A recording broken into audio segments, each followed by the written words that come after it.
Dear Mario, please come to the castle and watch an elaborate review with me. Yours truly, Princess Toadstool. Peach. When one turns on a Nintendo 64 with the cartridge of its best-selling game pressed firmly in their console, they are greeted with an iconic if overwhelming sight: Mario's giant blown-up face. Behind Mario, a simple wall of words repeats the title of the game he's in. Near him, a white-gloved hand hovers, beckoning to the user to poke and prod at Mario's face. If they choose to do so, they can spin the hero, stretch his features, pulling the recognizable plumber out of shape. The entire time they play Dolly with Mario, his eyes follow their hand, curious but unjudging. Super Mario 64 does not begin with this strange screen for no reason. The polygonal wonder signals to the prospective player what the game is thematically about: creativity and freedom, to the point of stretching boundaries and escaping the confines of reality itself. Though, with the arrival of Mario 64, a much greater prison than reality was broken: 2 dimensions. While the Nintendo 64's predecessor, the Super Nintendo, showcased a variety of prototypical 3-dimensional games like Star Fox, Stunt Race FX, Super Mario RPG, and even Doom, none represented the sea change a genuine 3D game could cause. Super Mario 64 was, and still is, that game. A launch title made in conjunction with the Nintendo 64, Super Mario 64 is so closely tied to its console's development that the annals of history have rendered the pair a chicken and egg. Depending on who you ask and when, it would appear that the Nintendo 64's controller, with its 3 handles, mess of colored buttons, analog stick, cartridge system rather than a CD-ROM one, and strategy of emphasizing the dramatic jump to 3 dimensions with few high-quality titles over a diverse array of games, all stem from Shigeru Miyamoto and Super Mario 64's development. While Mario 64 was the best-selling game of 1996 and labeled one of the most important games of all time, thunderously landing and proving that 3D gaming was here to stay, it couldn't save Nintendo from disaster. The PlayStation took nearly all their market share, in large part due to the bevy of third-party developers its CD-ROM system attracted over the 64's cartridges. As a result, Super Mario 64 is a cursed game, remembered and memorialized ad nauseum by every manner of video game journalist and video essayist whenever the opportunity presents itself. Fervently praised for its years ahead of its time design, the most popular game to speedrun, and forerunner of the entire 3D platformer genre. And yet, always the game that ominously foretold Nintendo's industrial collapse in the home console market for the next decade. Always the game culturally remembered as much for what's not in it as what is. And always the game so ahead of its time that we're still waiting for time to catch up with it, as nothing quite like Super Mario 64 exists. A genuine spiritual successor has still never materialized over 25 years since its initial release. You can find all manner of Super Mario 64 retrospectives on the internet. Some are incredible, like Transparency's Living Past Super Mario 64. I have watched many, and I can promise you, none are quite like this one, though. While our topics of discussion intersect with ideas other people have had, this is not a traditional review. I don't care whether or not Super Mario 64 is the best game of all time. I'm not here to prove its greatness. I'm here to give you new ways to understand why it matters, show you aspects of its beauty you've likely never considered. In Chapter 1, I will explain why Super Mario 64 is the best game I ever played when I was 6 years old. We'll consider why me, a child who could barely read or do multiplication, played Super Mario 64 and knew that nothing was better than this. In Chapter 2, we will think about Super Mario 64's legacy on the 3D platformer genre, attempt to ascertain which elements of its design live on in its successors, and which don't.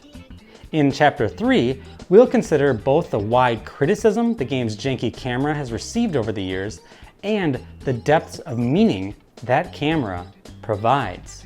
Ultimately asking, is Super Mario 64 cinema?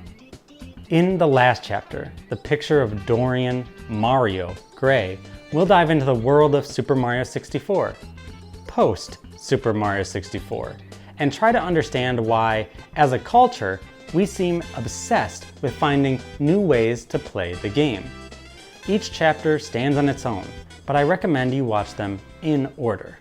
Before we get started though, it takes me months to brainstorm, outline, write, edit, rewrite, record, video edit, and then release these elaborate reviews. It genuinely gives me great joy to make them, but I think that my time is valuable, and I hope you do too. If you find these videos entertaining, informative, or meaningful, please consider supporting this channel, I Am Error, on Patreon. With your support, we can keep making bigger and better elaborate reviews into the future. Because, as you can probably tell by now, I've got a lot of thoughts to share with you. Now, on with the show.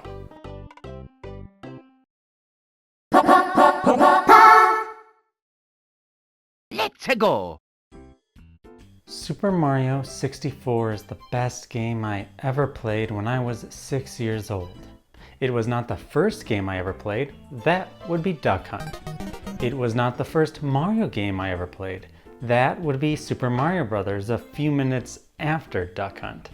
It was not even my favorite video game around that time, that would be probably Pokemon Red, maybe Tetris or Link's Awakening.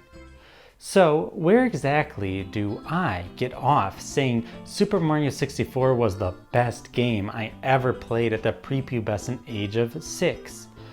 Well, that's the question we're going to attempt to answer in this section. Why would someone, particularly a 6-year-old child, believe Super Mario 64 is the best game? I am not interested in arguing whether or not it is, in fact, the best game, because that's a discussion for fools. But the empathetic exercise in pursuing how and why someone might believe the statement is illuminating. To answer the question as to why I thought it at one point in my life, we're going to need some context. Unlike a lot of people on the internet, even at 6 years old, I knew there was a difference between whatever I happened to like and what I thought was good. You may think this an unreasonably nuanced thought for a child entering first grade to come up with, but it makes perfect sense to me. Every time I was in the car with my dad, we listened to Rush. Songs like Red Barchetta, Distant Early Warning, and Tom Sawyer were etched into my brain at a young age. Unsurprisingly, I still love them. I still love Rush. Meanwhile, every time I was in the car with my mom, we listened to The Smiths. As a result, I knew the Queen was dead about 30 years before the BBC announced it. I still love The Smiths too. You listen to enough albums from these two bands, and you realize pretty quickly that some songs are better than others. But it doesn't change the fact that my dad would rather listen to any Rush song over a Smiths track, and my mom felt the same way, but in reverse. As a neutral observer, I heard good songs and mediocre ones from both bands. Fortunately for them, they were divorced and no longer had to spend time in the car driving places together, arguing about what music would bless their ears. Unfortunately for me, they lived 3 hours apart, and I spent a minimum of 12 hours a month in a car riding in the back seat on a route to my parents' places. so I had a lot of time to contemplate the finer points of taste and quality, especially when my Game Boy ran out of batteries. So, even though it wasn't my favorite game, within 10 minutes of turning it on, I intuitively knew Super Mario 64 was good in a way no other game I ever played was. You may think this opinion is influenced by nostalgia, and you're gosh darn right, it is. But also, not as much as the stories in this section may imply. I never owned a Nintendo 64. I never owned Super Mario 64. If not for a Nintendo Switch Online, I still wouldn't, though I don't really own it, do I? I mean, it's just on a service, but I digress. My opportunities to play the game were surprisingly sparse as well. Fortunately, I didn't need to own the game because I got lucky. The first time I saw the plucky plumber jump around in 3 dimensions was a crisp autumn evening circa 1996 or 1997. I would have been 5 or 6 years old. I was visiting my grandma's house with my dad, which I did 2 weekends a month. My grandma, despite being the coolest person I've ever known, did not have a Nintendo 64. But my cousins who lived next door lugged one over to her basement to show me its impressive 3D graphics. They were well aware I was a gamer, trademark still pending at that point. I cannot recall if I was even allowed to touch the controller that evening, but the most important thing that occurred that night was something which did not occur: my cousins bringing the Nintendo 64 back to their house. Instead, perhaps so we might play Mario Kart the next day, it sat idle on the basement floor plugged into the television, a Super Mario 64 cartridge sticking out of the console like a piece of finished toast, as everyone in my family went to bed for the evening. This happenstance of personal history had a profound effect on me, as I woke up early the next morning around 5 a.m. and snuck down into the basement to play. I started a new save file and let Mario talk to me. Many professional reminiscers have elaborated thoughtfully on the genius of Super Mario 64's courtyard, a perfect testing ground for Mario's new 3-dimensional skills. But perhaps because I had already seen the game played, I skipped, both literally and figuratively, straight to Bob-omb Battlefield, which would be the proverbial playground of both my avatar and my imagination. I spent more time on Bob-omb Battlefield than I had ever spent in a single virtual space, so much so that decades removed from the experience, I could probably have mapped it out for a passerby at a moment's notice. That morning, I managed to experience a little bit of 4 different Super Mario 64 levels, the others being Whomp's Fortress, Jolly Roger Bay, and Cool Cool Mountain. What struck me then, as it still does now, is the incredible variety of novel experiences offered by the game. Each of Super Mario 64's introductory levels are aesthetically unique, structurally different, and introduce the player to core concepts the game will iterate on throughout their playthrough. If we tack on the first Bowser fight, the essence of Super Mario 64 is found in these 4 paintings. One need not play the rest of the game to understand what Super Mario 64 is about, which was good for me because an invisible timer hung over my head as I played the game for the first time. Only a few hours after my early bird start, my kin would wake up. Breakfast would be served and mandatory familial bonding would ensue. I'm unsure if I reached Bowser that first weekend, but I do know that I would never reach his final form until I was well into adulthood. Yet, Super Mario 64 nonetheless rose to the title of the best game I ever played because I experienced a perfect vertical slice of what it had to offer. Super Mario 64's 15 stages are divided into 3 such slices, each ending with a Bowser boss fight. Defeating Bowser unlocks the next section. The first slice contains the aforementioned 4 levels and Big Boo's Haunt, which I've always personally associated with the second slice, along with Hazy Maze Cave, Lethal Lava Land, Shifting Sandland, and Dire Dire Docks. Pause for just a sec, the alliteration on those, that makes them kind of hard to say in a speech. Anyways, let's continue. The middle portion of the game is much less welcoming than its first few levels. Shifting sands and hazy maze cave are filled with deadlier enemies and dangerous level hazards. Big Boo's Haunt and Lethal Lava Land are aesthetically frightening, one evoking a haunted house, the other hell. Despite some differences, the second slice of Super Mario 64 primarily only raises the stakes. The fundamental challenges are no more complicated than the early levels. The training wheels have just been taken off. The last and largest slice of the game, encompassing the stages Snowman's Land, Wet Dry World, Tall Mountain, Tiny Huge Island, Tick-Tock Clock, and Rainbow Ride, are not simply more difficult and numerous than the previous two slices stages. They are conceptually far more complicated, interacting with the game's mechanics in ways a 6-year-old, frankly, would have trouble figuring out for themselves. If you want to hear me talk about these stages, stay tuned for part 2 of this elaborate review. But for the rest of this chapter, I will only talk about the design of the game's first slice, because it is exclusively what I based my initial judgment of Super Mario 64 on. Before we dive into some good old-fashioned level design talk, it's worth taking a moment to remark on the most obvious reason Super Mario 64 was the best game I ever played. It was the first 3D game I ever played. Since my earliest gaming memories, I was a Game Boy girl. When I got my Game Boy, I received 2 games, Bonk's Adventure and Tetris, and over time my collection grew to include such classics as Link's Awakening, Pokemon Red, and Donkey Kong Land. I played a lot of games, but I knew them primarily in pocket form. The Nintendo 64 was not just the first 3D console I ever played.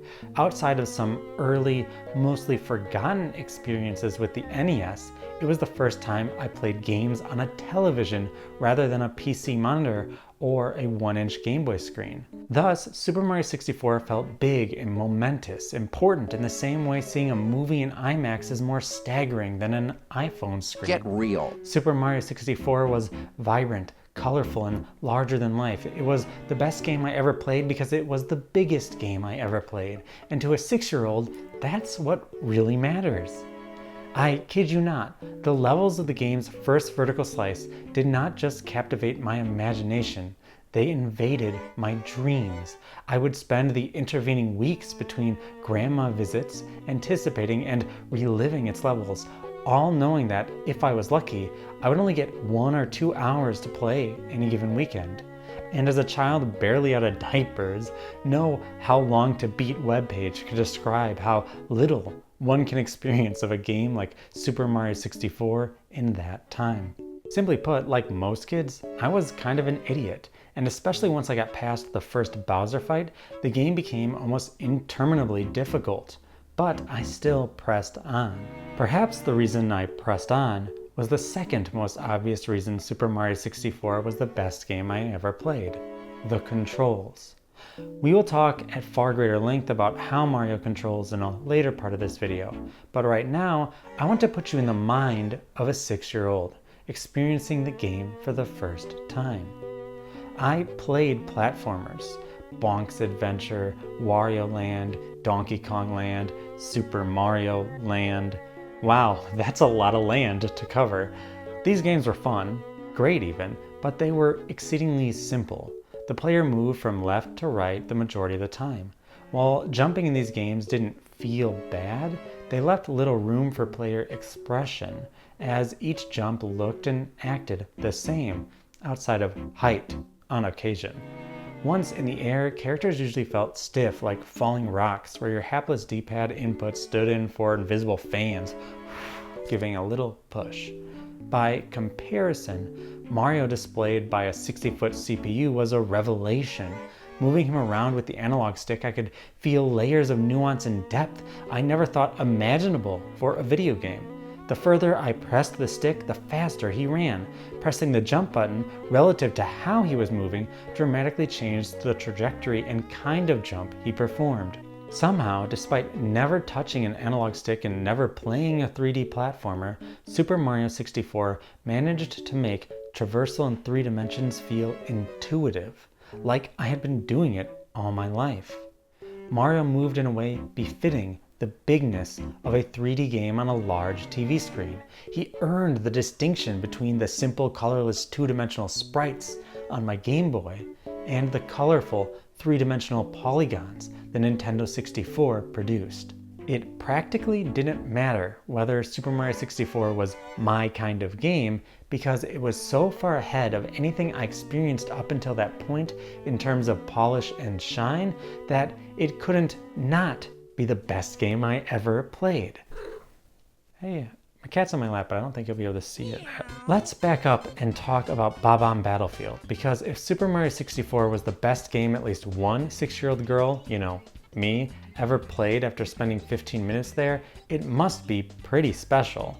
If the first 4 levels plus Bowser represent a vertical slice of Super Mario 64, Bob-omb Battlefield's first star, Big Bob-omb on the summit, is a vertical slice of that vertical slice. Are you sick of hearing me say vertical slice yet? To collect this star, the player must climb a towering mountain and defeat the villain atop it. The path up the mountain is intentionally winding. If the player attempts to walk a straight line to the summit, they encounter a slope too steep for them to walk or jump up. Most players probably won't attempt such a path though, because to the right of their starting location rests a road leading to a bridge.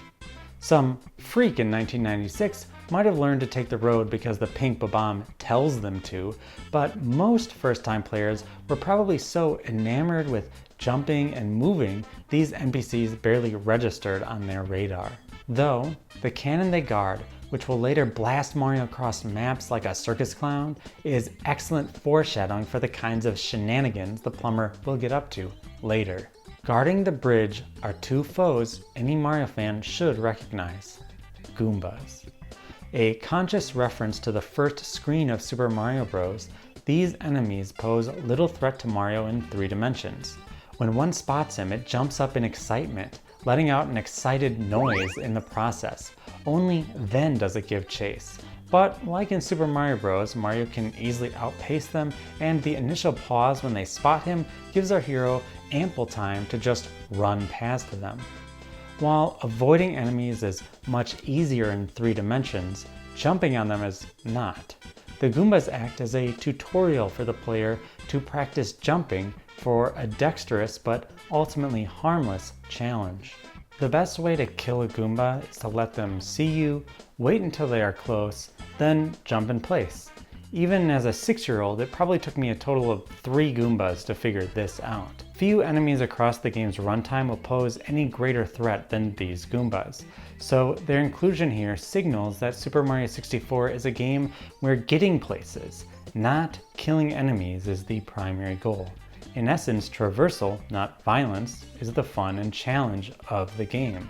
When Mario crosses the first bridge, a road veers to the left, but a large pasture lies straight ahead. A fence signals to the player to stay out, but a simple use of Mario's favorite verb gets over that. Should the player climb the large cobblestone structure in the field, they would be rewarded with an opportunity to be blasted out of a cannon, skipping much of the level. But the cannon is currently gated off by an image of the pink Bob-omb, silently teaching the player that these levels are dynamic. Though, the game purposefully makes the observation difficult. The cobblestone structure is too steep to simply run up, so Mario will have to jump his way there. And on his way are multiple Goombas, a Bob-omb, and falling cannonballs, which all attempt to dissuade him from going up there. If the point is to encourage him to go left, left isn't doing him any favors. Following the path leads to one of the game's scariest foes, the imposing Chain Chomp. Easily dwarfing every other enemy in the game, the Chain Chomp, invincible to regular attacks, represents a kind of enemy Mario cannot fight, only avoid. Variations on the Chain Chomp can be found in most Super Mario 64 levels, such as the Mr. Blizzards in Cool Cool Mountains, the Thwomps in Whomp's Fortress, or the Eel in Jolly Roger Bay. If the ease of killing Goombas did not get through to the player that Super Mario 64 is a non-violent game, then their philosophical inversion, an invincible Cujo-inspired nightmare dog, should do the trick. Chain Chomp is limited though.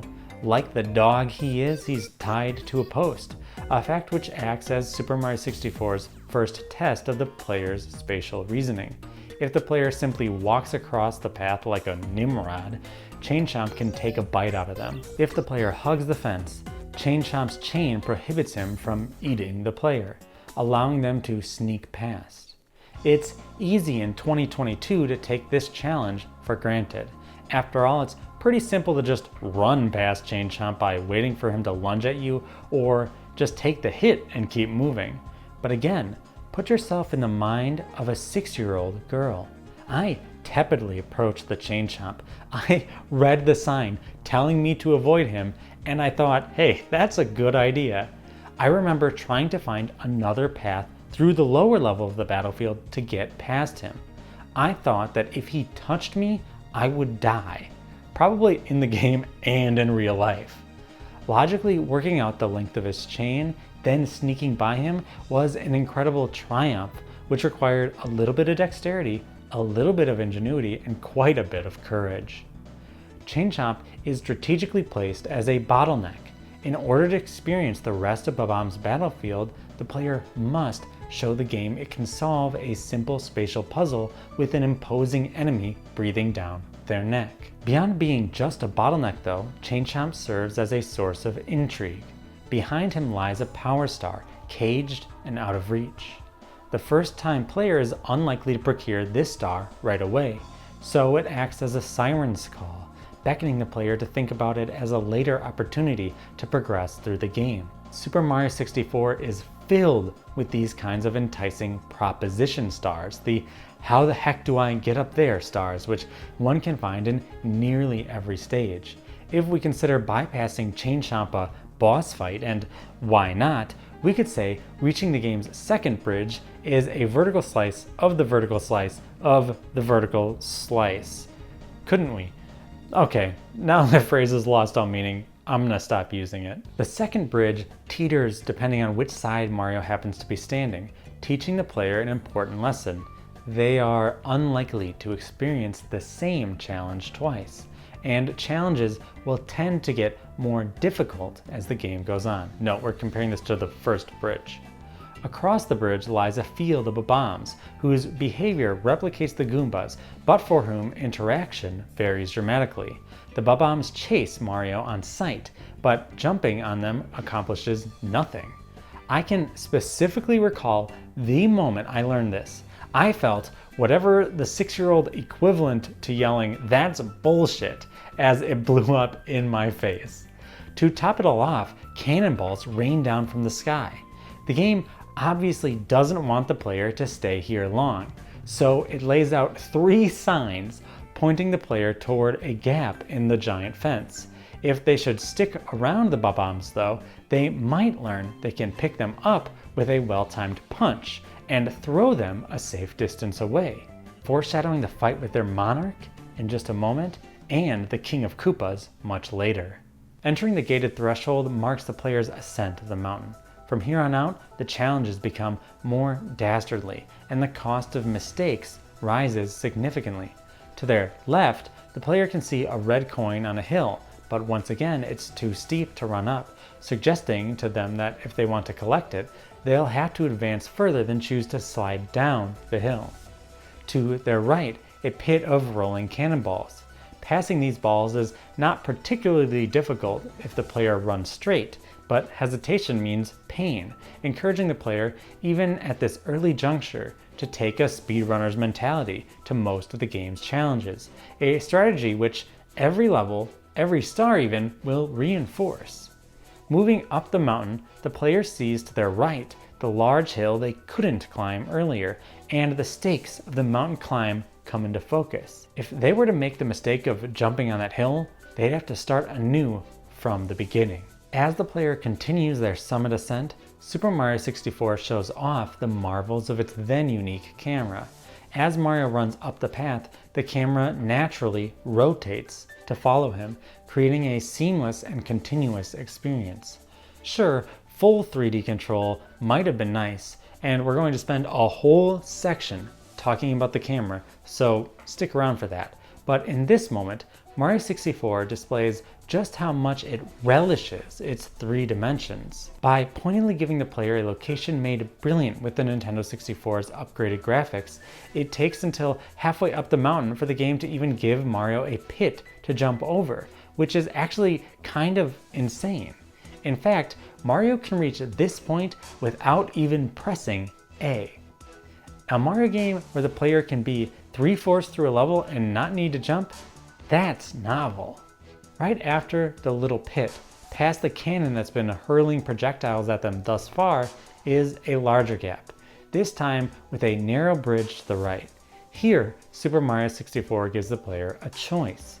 Take the bridge or jump over the gap. Taking the bridge seems like the safe choice. After all, the player does not need to time a jump or anything. But in reality, with a running start, Mario can clear the gap with a single press of the A button. Meanwhile, the bridge requires the player to do that most difficult of tasks, walk in a straight line, which is surprisingly easy to mess up. Regardless of how they cross the strait, the player is liable to notice another metaphorical star behind the chain chomp to their right, a floating island in the sky that they can't yet reach. Perhaps they will see the pink Bob-omb symbol on the ground and imagine a situation later where they can be clownishly blasted in a gravity-defying way onto that piece of land. After the bridged gap, the player begins their final ascent, in which they must avoid rolling cannonballs and meet the big Bob-omb for battle. The big Bob-omb is incredulous at Mario's impetuosity. How dare he set foot upon the Bob-omb's imperial mountaintop. He warns Mario that he may have eluded my guards, but you'll never escape my grasp, and taunts him. Can you pick me up from the back and hurl me off this royal turf? I think you cannot. At the end of his pompous speech, the music abruptly changes from the happy-go-lucky main theme to a stress-inducing boss tune. If Mario gets too close to the king, he will pick Mario up and attempt to throw him off the cliff, banishing him from the sacred mountaintop. Should Mario get the jump on him and press B on his backside, he can use his incredible strength to toss the king. Doing so 3 times forces him to cry "Uncle," compliment Mario and warn him about Bowser's far greater strength. He then relinquishes the game's first Power Star. Of course, it's no coincidence that how the Big Bob-omb is defeated is the exact strategy as defeating Bowser. Get behind him, grab him, and throw him, truly cementing the E1 M1 of Super Mario 64 as a perfect slice of apple pie, giving the player a taste of everything they'll do in the next however many hours they spend in Peach's castle. I hope you haven't found it overly pedantic to recount in painstaking detail every detail of the game's first mission, but it has to be seen just how much Miyamoto and the gang managed to cram into the challenge. Everything the player needs to know about Super Mario 64 wriggles its way into some facet of its first challenge. Personally, as someone who mostly missed out on 2D Mario at the time, Big Bob-omb on the summit was my own personal World 1-1, an iconic first level which set the tone for the first truly great and memorable game I ever played. In this slim but sweet sliver, we find the most potent flavors of the game's soul, the dedication to player choice, the mystery of its challenges, the generally non-violent solutions to most of its problems, and the promise of narrative and ludic payoff to successfully completing challenges. Most of the game's Power Stars are not as involved as Big Bob-omb on the summit, but all of them share its DNA. Miyamoto, in a 1989 interview with Dragon Quest creator Yuji Horii, said his team only begins making level 1 once everything else is completed. I actually apply this philosophy to these elaborate reviews as I write the introduction last. Thanks, Miyamoto.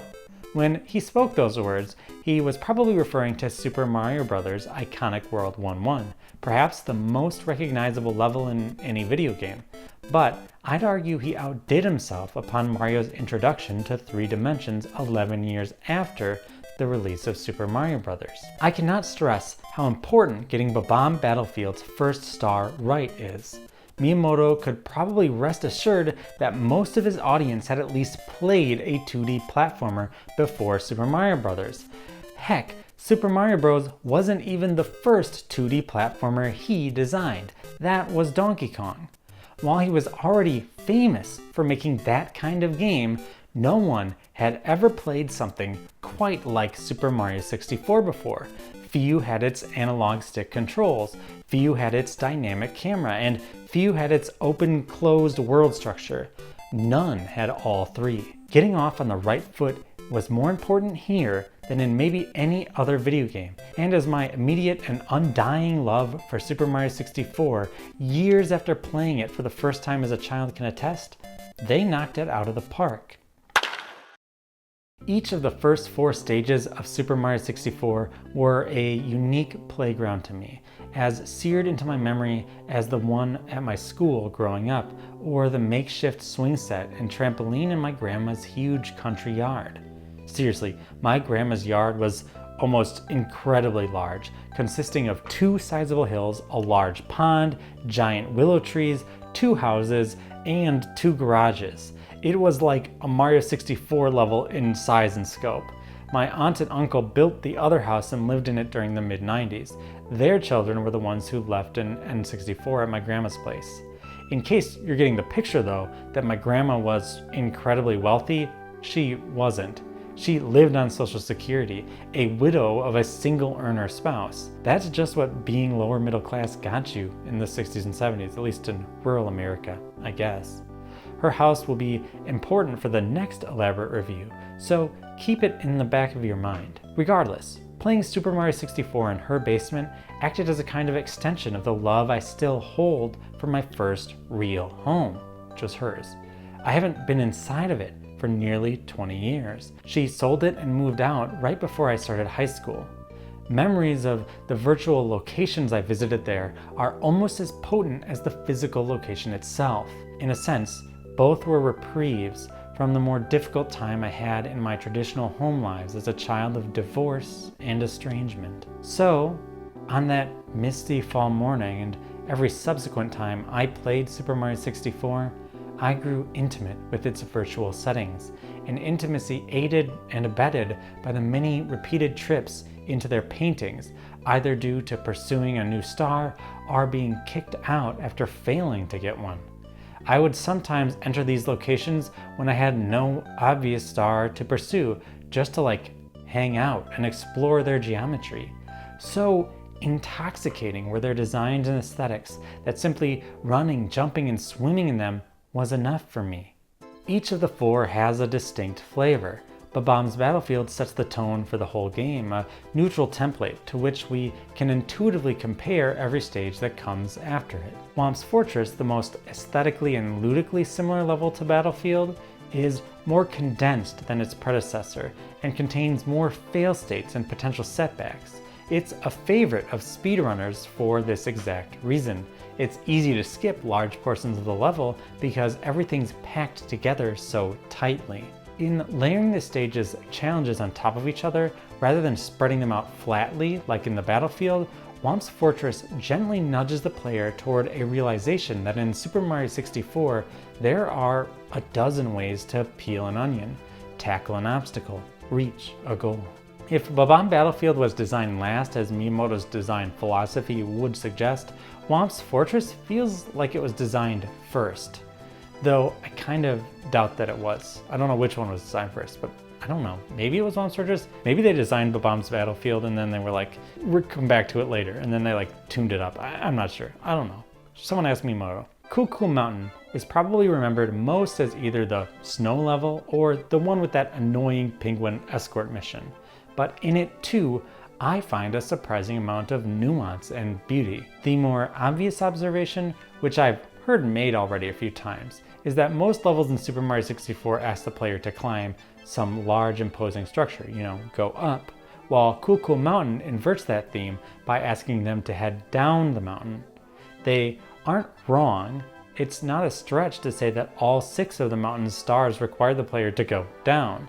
Yet, As I channel my childhood emotional state as I played Super Mario 64 for the first time, I primarily recall how freeing it felt to just slide wherever I wanted to go. Whereas every movement in the precarious Whomp's Fortress with its endless bottomless pit in every direction felt intentional, nerve-wracking, and hard-won, sliding around on Cool Cool Mountain felt easy, light, and breezy. Pun intended. I returned to Cool Cool Mountain many times, even just to fly down the slide again and again. It helped me cool off if I got hot-headed because of some of the other harder challenges in the game. For instance, like how I spent dozens of lives trying to use the cannon in Whomp's Fortress to enter the mysterious sky-high cage, an incorrect, though ultimately successful strategy my 6-year-old brain concocted. I loved and still love Cool Cool Mountain for the sense of wild abandon sliding down its slopes gave me. Honestly, it's like more fun than skiing was, and we went skiing quite a bit when I was a kid.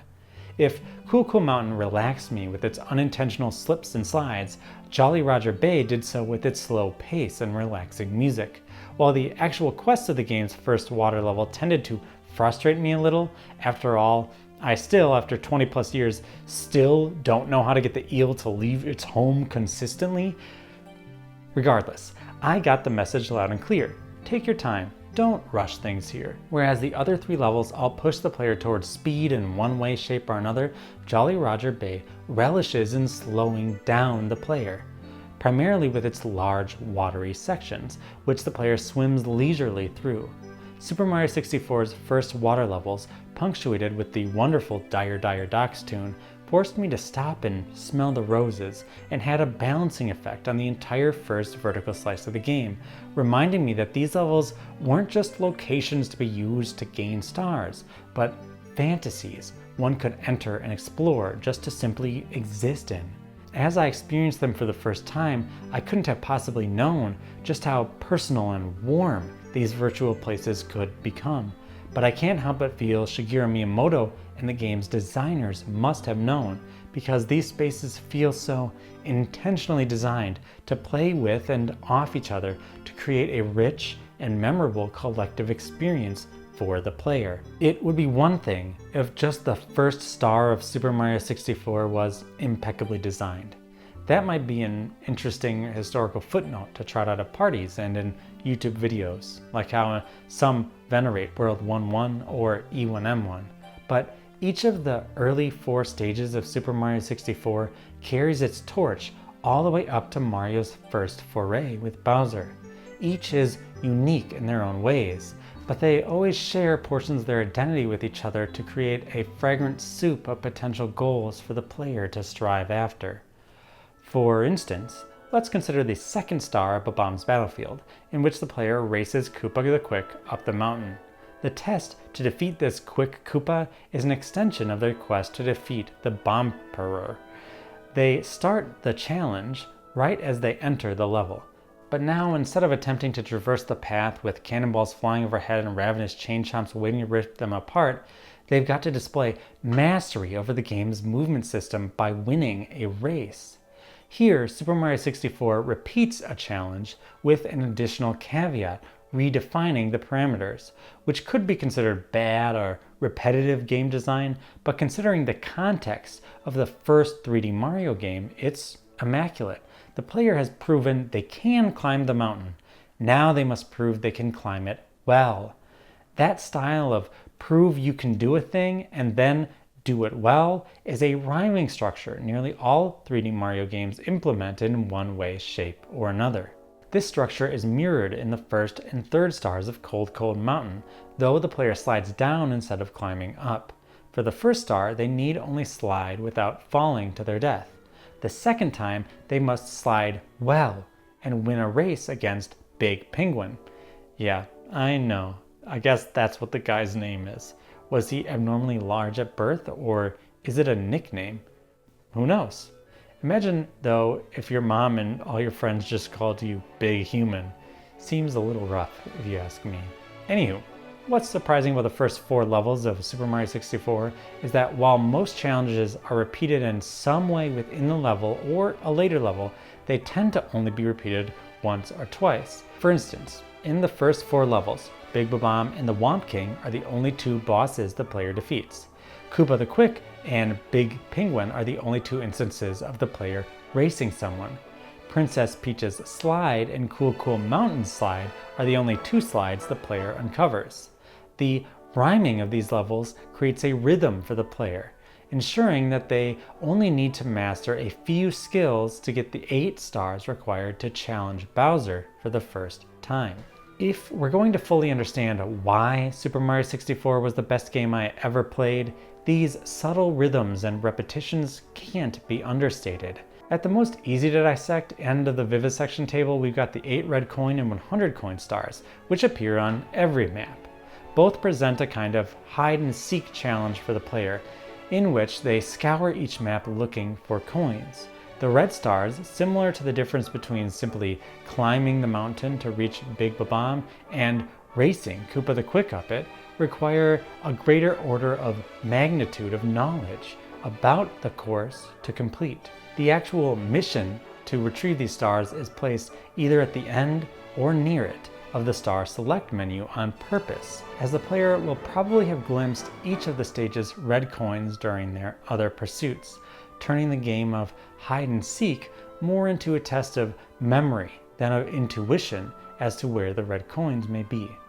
Aiding the player and the game designers in this quest are the long draw distances on each red coin, meaning they can be viewed from far away. Spiritually, if one has completed any of the red coin stars, they know the basic steps of completing its sister challenges on other stages. Meanwhile, the 100 coin stars are the greatest test of the player's knowledge of each stage. While most have more than 100 coins to collect, they don't have way much more. Thus, in order to collect them all, one needs to pretty much have everything laid out. As the most arduous but simple task for the player, 100 coin stars offer a kind of default star the player can expect in any level and pursue should the game leave them otherwise perplexed. I'll be honest, I've never enjoyed going after the 100 coin stars. As a child, running up and down levels to collect coins felt obnoxious and tedious. A bad backup plan which punished me for not knowing a better way forward through the game. They are the game's most collectathon-y resource, and I kinda hate collectathons, though we'll save our discussion of non-Mario platformers for the next section. Altogether, coin stars make up 8 of the 28 stars in the first 4 levels, and generally constitute a quarter of the game's challenges. Perhaps the most common star across all of Mario 64 is the "How do I get there" star. We've already seen an example of this challenge behind the Chain Chomp on Bob-omb's battlefield. Another great sample would be Womp's Fortress's fall onto the caged island. The player, upon spawning onto the stage, can immediately look up and see the seemingly unreachable star floating in the sky, the sight of which beckons the player to ask, "How the heck do I get up there?" encouraging them to think creatively as to how to get up there. These out in the open stars serve as a constant reminder of the player's goal in these painted worlds: find power stars, and give less investigative players who might struggle with picking up the scent of more obfuscated objectives something to strive after. This trick is replicated 7 times across the game's first 4 levels, making up another quarter of their stars. About as ubiquitous as the naked and afraid star is the mystery star, which happens to be my favorite genre across the game. These stars are tucked away in places the player might not stumble upon unless the game gives them some kind of hint, usually in the form of an obtuse phrase in the star select menu. Jolly Roger Bay, with its pirate and sunken treasure theme, loves mystery stars. A mission title like "Can the Eel Come Out to Play?" offers a tantalizing tip for the player without actually telling them what to do.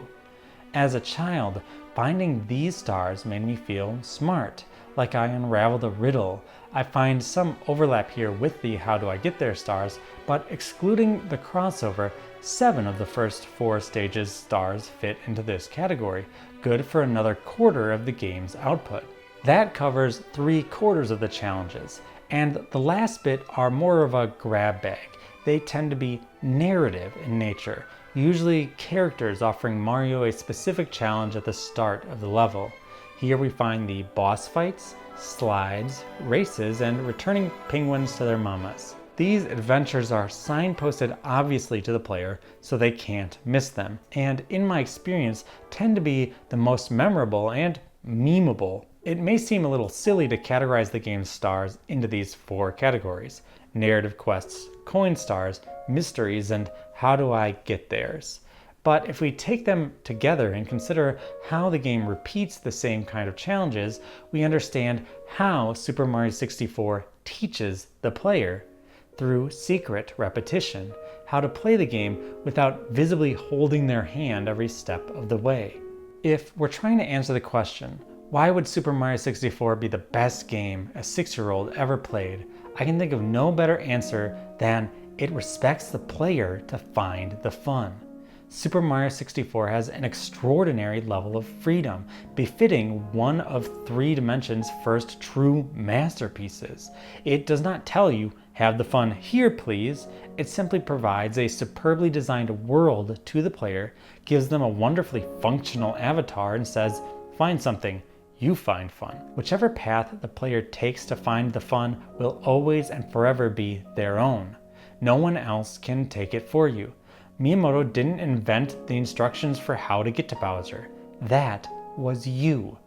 Super Mario 64 nonchalantly slides the player freedom and walks away, and in its subtlety lets the player themselves fill in the blanks of their own play, the result of which we can find in the pervasive fan culture that surrounds the game. Still, as a child of the tender age of 6, I couldn't grasp high-minded concepts of freedom and excellent game design.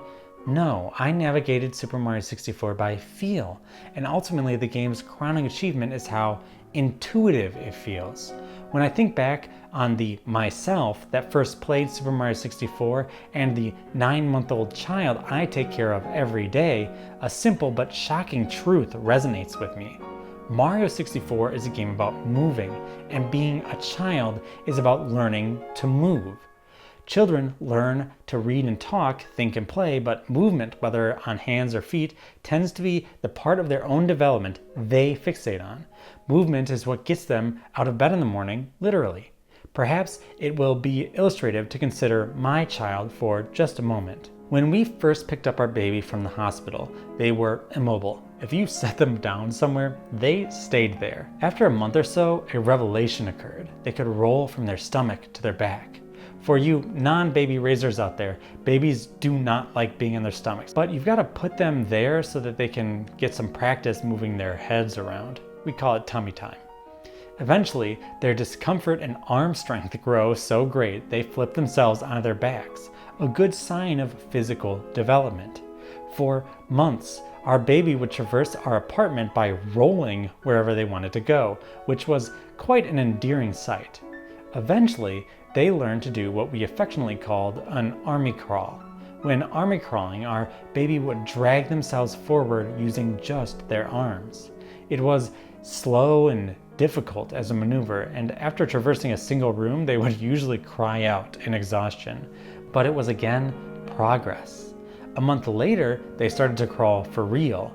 A month after that, they started to pull themselves up on couches, chairs, and even walls. A few weeks later, they started walking around alongside these objects. Every step of the way, I marveled at my child's ability to move their body. 2 days ago, from when I write this, not when I speak it, I was playing with my child. I stood them up and let go. They stood unassisted for the first time in their life. It was only like 10 seconds, but I cried. I cried tears of joy. I couldn't help but feel a wealth of emotions upon seeing them use their body to do something so simple but so monumental. Someday, our child will walk and run and jump. Probably not quite as flamboyantly as Mario, but in the same vein nonetheless. 6 days ago, again from when I write this, not when I speak, I gave my nieces a Game Boy Color with 3 copies of Pokemon Crystal, Super Mario Land, and a bunch of other games. One of the girls happens to be 6 years old, the same age I was when I first played Super Mario 64. After her sister had a turn to play, she asked to play Pokemon. I helped set it up for her, read the introductory text out loud to her like a storybook, and helped her pick her character's name. Then she gained control over her character. I told her, "That's you." And as she pressed the D-pad and watched the character walk in response, a huge smile came over her face. She's spent the last 6 years learning to move her body, and now she got to see a representation of herself do the same thing. And that relationship is magical. So now, when I look at Super Mario 64, imagine a child playing it for the first time, I can't help but think about how they might see themselves reflected in the game. Only a few short years before I played it, I couldn't run or wall kick even if I wanted to. Super Mario 64 offered me an opportunity to marvel at the beauty of the body, and as my control over the plumber grew, seeing him move was reminiscent of that most precious of abilities I cultivated in the first 6 years of my life, moving around. So, why would a 6-year-old think Super Mario 64 is the best game they ever played is pretty obvious, isn't it? It's a game where they get to act out what it's like to be a young child in real time. Kids aren't tasked with swinging swords, shooting guns, saving princesses, driving cars, or paying a mortgage. They are tasked with learning how to use their body to navigate the world, and for the most part, that's all Super Mario 64 asks of them. So, how could Super Mario 64 not be the best game I ever played the moment I pressed a direction on an analog stick for the first time? How could that not be reaffirmed the moment I jumped on top of a Goomba, sailed down one of the game's slides, or shot myself out of a cannon? Super Mario 64's primary verb, move, may be simple, but for pretty much every child, that's the most complicated thing they've learned so far in their life. And the symmetry of Mario's actions to their life experiences elevates Super Mario 64 from simple game to beautiful reflection of the nascent human experience. Super Mario 64 is no longer the best game I ever played. I love it to death and I cherish my time with it, but I moved on. In fact, I wouldn't even ring in the new millennia with Super Mario 64 as the best game I ever played. Last season of Elaborate Reviews, our theme was doppelgangers, which we traced across 6 games to reach a broader point about the nature of playing games and relating to other people. This season is a little more personal. We're going to track my own history, seeing the best game I ever played change over the years. We're starting this season with, obviously, Super Mario 64, because we're here already, and ending up, well, you're just gonna have to wait to find out. So, please don't call me a liar when the next elaborate review is titled, Insert Game is the best game I ever played. A caveat for curious viewers. Multiplayer games are excluded from this season, not because I don't love them. In fact, I've spent way more time with them than any other kind of game. But because in my mind, when evaluating the quality of a game as a child, I always held single-player games as the de facto video game. I'm sure Super Mario 64 is a big part of that. You've learned why Super Mario 64 was the best game I ever played, but it got that position by default. Soon you'll see how my tastes changed, and while you may not have the same story as me, I hope you'll see shades of yourself reflected in these personal stories. Regardless of where we go this season though, your first time is unforgettable. I wonder if it's possible to shake that feeling of sitting down with a video game, movie, or TV show and knowing with your whole heart that it is inspiring, beautiful beyond comparison, different in an indescribable way. At the very least, the experience lays the groundwork for a person's relationship with a medium. For me, Super Mario 64 was, and still is to some degree, my own personal definition of a real video game. Pokemon, my favorite video game at the time, was closer to a Tamagotchi than a real video game. It felt like a toy compared to Mario 64, though that didn't stop me from loving Pokemon more than Mario. From Mario 64 onward, video game meant a particular level of control, freedom, and presentation. Thus, many games I played were doomed to feel like pale imitations if they couldn't match it. While certainly this was my subjective experience of the game, I think Super Mario 64 actually has these qualities. It's telling that Nintendo never made Super Mario 64 again. They gave Super Mario Bros. 3 sequels, each building off what made the original great. Doom got Doom 2 a year later. Grand Theft Auto 3 got Vice City and San Andreas. Even the Nintendo 64's other marquee title, Ocarina of Time, got a sister game in Majora's Mask, and a modern facelift with Twilight Princess. Often with great games, developers strive to recapture some lightning in a bottle, iterate on what made the original so great. But when I look at the 3D Mario games after 64, I see subversions. I find unexpected turns, a reluctance to emulate their progenitor. Maybe because Nintendo is so anti-emulator?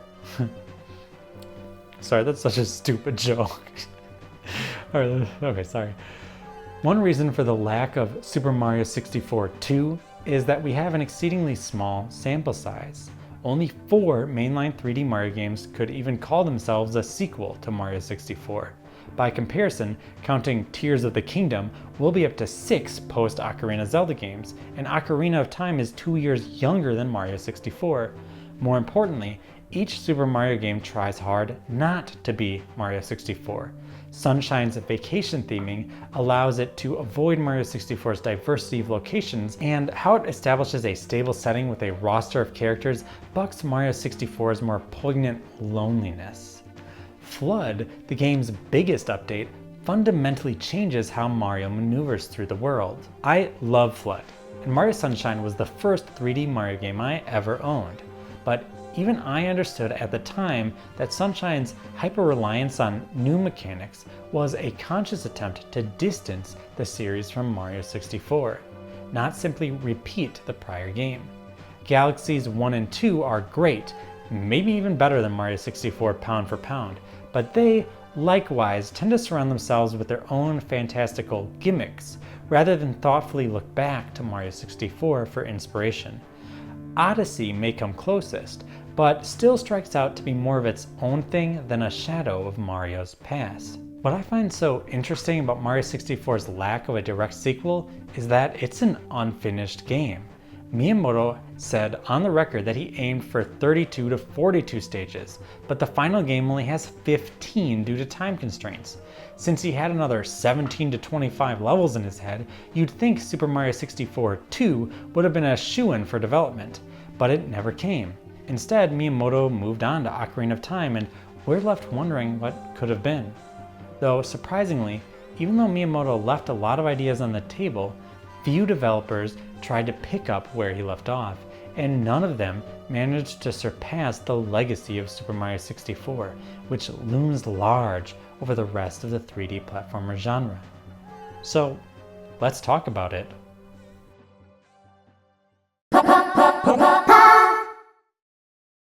Let's go! Looking back, while Super Mario 64 was a watershed moment for 3D platformers, it was as much a high watermark for the entire genre. It has been a long time since Mario 64 dropped into the world's collective laps. 26-ish years ago, to be ambiguous about it. In the past 26 years, a lot of video games have been released. Over 50,000 games grace the Steam platform, and while a lot of them aren't competing for any Game of the Year awards, that's still a lot of games.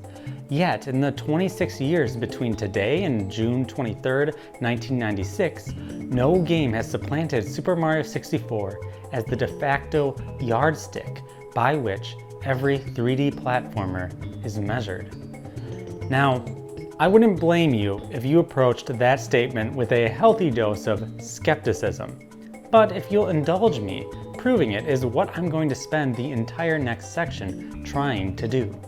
Before you angrily write a comment, let me be clear. I'm not saying Super Mario 64 is the best 3D platformer.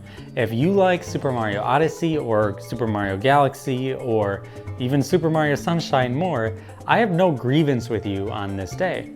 If a different platformer comes to mind, well, I still don't have any grievance with you on this day, but maybe another time we can talk, okay?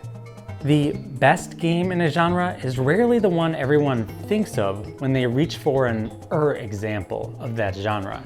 And Super Mario 64 for the past 26 years and maybe the next 26 at this rate has been the example of a 3D platformer.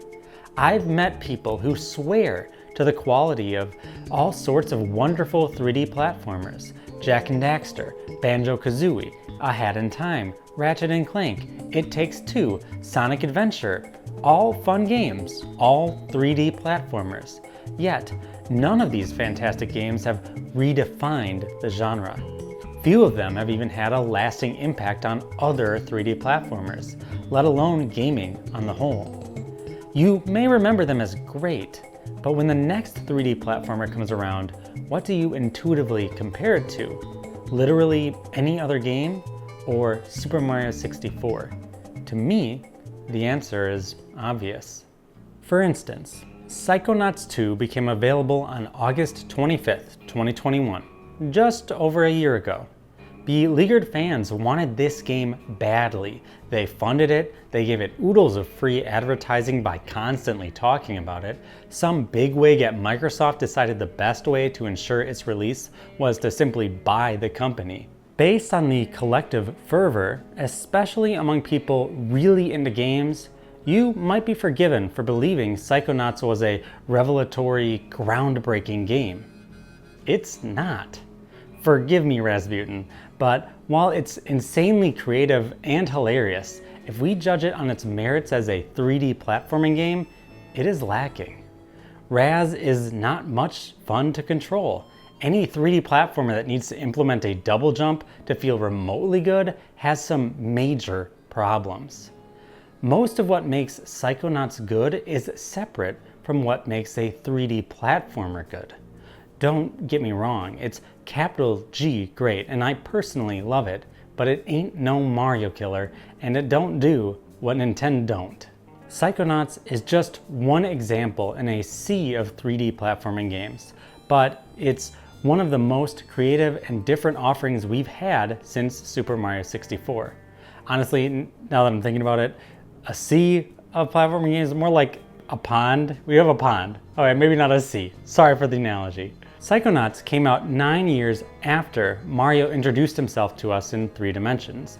Yet, Mario 64 is way ahead of it when it comes to how its main character feels to control. Heck, Mario 64 did such a good job, Nintendo has revised Mario's 2D moveset more in the intervening years than his 3D one. Since Super Mario 64, instead of taking its throne by making a game that feels better to play, most 3D platformers present the player with something to take their attention away from their lack of quality movement options. Typically, they add shooting mechanics, but may toss in some interesting level design, humor, or unique art direction. In this section, I want you to understand that Mario 64 is still the yardstick by which we measure 3D platformers, not because it's so great, though it is, but because the genre it defined hasn't managed to go anywhere new with its basic mechanics. Game genres can and do change over time. We don't even need to look outside the Mario series to see it. The 2D platformer is a genre which continues to figure itself out and serve as an interesting template for understanding genre evolution. While platforming games existed prior to Donkey Kong, Shigeru Miyamoto and Mario's big debut can stand in for the early days of the genre. In Donkey Kong, jump is the player's most consequential verb. I'm not sure it's impossible to beat the game's first level without jumping, but the game has only one button for a reason. It's a game about the jump. How the player uses the jump button defines their time with the game. As an aside, I love that this NES instruction manual for Donkey Kong, which simply says the B button is not used. I don't know, I just love it. While Pac-Man is gravity neutral, presenting a top-down view of the action, Donkey Kong is defined by pseudo-gravity. Mario goes up, then he comes down.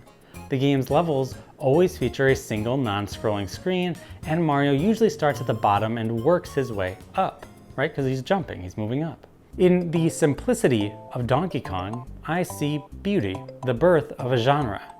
Whereas both Pac-Man and Donkey Kong predominantly feature movement as their key action, the former is primarily a game about evading capture from conniving foes. Donkey Kong is a game about evading the perils of an uncaring and unflinching environment. In its first level, predictable barrels roll toward Mario. Barrels that once jumped over cease to serve as an impediment to the player's advances. If you watch someone play Donkey Kong long enough, you'll grow familiar with the common action of waiting for an opportune moment to jump, as though Mario reached a stop sign and must obey the laws of traffic. In Pac-Man, such patience is rewarded with death. In Donkey Kong, it's part of the fun. You see, what Donkey Kong does so brilliantly, perhaps more so than any game before it, is give the player an opportunity to visualize what the character will do next in these little yielding pockets of time. Imagine Mario jumping over a barrel or running underneath a falling spring. I'm sure it's not that other games didn't feature patience as part of their gameplay before Donkey Kong, but the way that Miyamoto's early creation implements it is part of why it became a breakaway success and defined what Nintendo would do for the next 40 years. But if the 2D platformer stayed with Donkey Kong forever, it would lay at the bottom of the trash bin of history. Instead, it evolved as companies iterated on its central concept of a guy running and jumping. Super Mario Bros. For the NES is a nice place to jump next, even if it was not the first 2D side-scrolling platformer.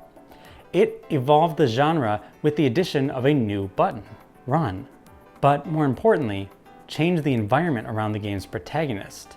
Its linear, side-scrolling levels allowed for the player to face a myriad of challenges in a row. Often, no single one of these tasks proves too difficult, but stringing them all together feels great for the player. Super Mario Bros. Influenced a whole generation of games. Most don't feel as good as SMB, but that's not the point, because the major difference between Donkey Kong and Super Mario Bros. Is not how the player controls Mario, but what kinds of environments they do that controlling in. We find the apex of this era in Super Mario Bros. 3, which is kind of a more perfect version of its progenitor. Yet the genre continued to evolve, particularly on the Super Nintendo with games like Super Metroid and Castlevania. These titles include way more actions for their protagonists than Mario is capable of, but changes in overall game structure tend to define play more than the introduction of action-oriented gameplay. Super Metroid is great not because of how Samus shoots her gun, though that is good, but how she must traverse the compact and cyclical environments she finds herself in. That's what we remember about Super Metroid. If we compare Super Metroid to Donkey Kong, it's easy to see how game genres change. Their environments change, the way characters control changes, how we approach challenges changes. It's beautiful to watch, it's interesting, it's why we play new games, to have these fresh experiences. 2D platformers didn't even stop at Super Metroid. We can find further evolutions in roguelikes like Spelunky, puzzlers like Braid, mysteries like Fez, or masterpieces like Celeste. Those are all indie games, but even new Super Mario Bros. Is a pretty dramatic upgrade on the whole 2D Mario platformer thing. Adding a variety of extra moves for Mario and company, some of them just straight up lifted from the 3D Mario games, to try out as they explore the Mushroom Kingdom. The 2D platformer never stops changing. People keep coming up with new things to do in the playground its genre conventions afford. It's worth dwelling on Celeste for a moment longer. Celeste is not devoid of Donkey Kong's DNA. In both games, the player's primary goal is to move to the next screen despite a myriad of predictable obstacles in their way. Yet, Celeste, despite the player ostensibly doing the exact same tasks, feels like something else. Its double jump system invites a whole new way of considering player movement, forcing the player to learn an entire new system they haven't exactly experienced before, no matter how many 2D platformers they've played. In turn, fresh controls invite the game designers to imagine new kinds of levels, both in theme and mechanics, from their predecessors. Celeste does not need to add shooting or some other odd mechanic in order to maintain the elegance of its genre. It finds a new way to use the same verbs as Donkey Kong, which is why it's such a great game. Now, imagine with me a world where 2D platformers never moved beyond Donkey Kong. No Celeste, Super Metroid, or Sonic the Hedgehog. A world where even Super Mario Bros. Didn't grace our television screens. Seems sad, but to me, that's basically the world of 3D platformers, where Super Mario 64 is the lonely Donkey Kong. Well, that's the pejorative way to say it. Imagine if instead of Donkey Kong, Miyamoto made Celeste exactly as it is today, and no game for the next 30 years matched its quality. There you go. That's essentially Super Mario 64. I guess Miyamoto did do that. Okay, anyways. To understand why this is, we're going to have to revisit Super Mario 64's design. But rather than looking at it through the eyes of a 6-year-old, let's consider it from a designer's perspective. If I were a designer, what would immediately stick out to me about Super Mario 64 is how responsive Mario is to the player's inputs. Rather than a run button, the analog stick offers a wide variety of different paces for the plumber to move. Jump is the game's primary verb, but which jump is the game's most interesting question? Jump, double jump, triple jump, backflip, long jump, wall jump, and more. On top of all these options, players have surprising control of Mario while he's in the air, allowing not just for corrections, but player expression. Which jump is a great start, but Mario 64 is not a turn-based puzzle game where you pick from one of these options. It's a live action game, kind of like this is a live action video. The player, intentionally or not, strings together these jumps in rhythm like a musician playing different notes on a piano. Despite the fact that each player is constrained to the same set of keys, depending on who's playing, a different sound, or in the case of Mario 64, different way of moving through the world comes out. It's absolutely astounding just how much right Mario 64 gets with its movement, though it makes you consider how Miyamoto went about developing the game in the first place. Since it's not just one of the most repeated facts about Mario 64, but of any game's development ever, I'll keep it brief. Miyamoto and his team spent months chasing the rabbit of good game design. Literally. They developed a demo where Mario chased a rabbit and tweaked Mario until he controlled well. 3D Mario games after 64 built off 64's movement and followed its template. Start with Mario's movement and build the rest of the game around it. Whether that be Sunshine's inclusion of FLUDD, the strange gravity of Galaxy, or Cappy's influence on Odyssey's structure. While the Make Mario Fun First approach proved to be solid in the long run, Nintendo hit a home run with their first swing. Super Mario 64's movement feels modern, even 25 years after its release. Mario's stellar movement wouldn't matter if the levels were dull. We've covered the first 4 stages in depth already, so no need to repeat that information. Regarding the rest, a line from Matthew Matosis's Super Mario 64 review has been lodged in my head ever since I first heard it, which was probably like 7 years ago, where he explains that the mechanic for Wet Dry World is the kind of thing most designers wouldn't think of until it came time to do a sequel. I love the framing of a great decision in level design as something someone wouldn't think of until after they'd already released the game. And Super Mario 64 is full of such hindsight-appearing foresights. The most important preternatural decision the team made was the Power Star system. I know many love Odyssey's moons, which allow for a more open construction to the game's levels as the player maneuvers through them, but whereas its system feels like an extension of 64's stars, 64's stars feel like they were invented out of whole cloth.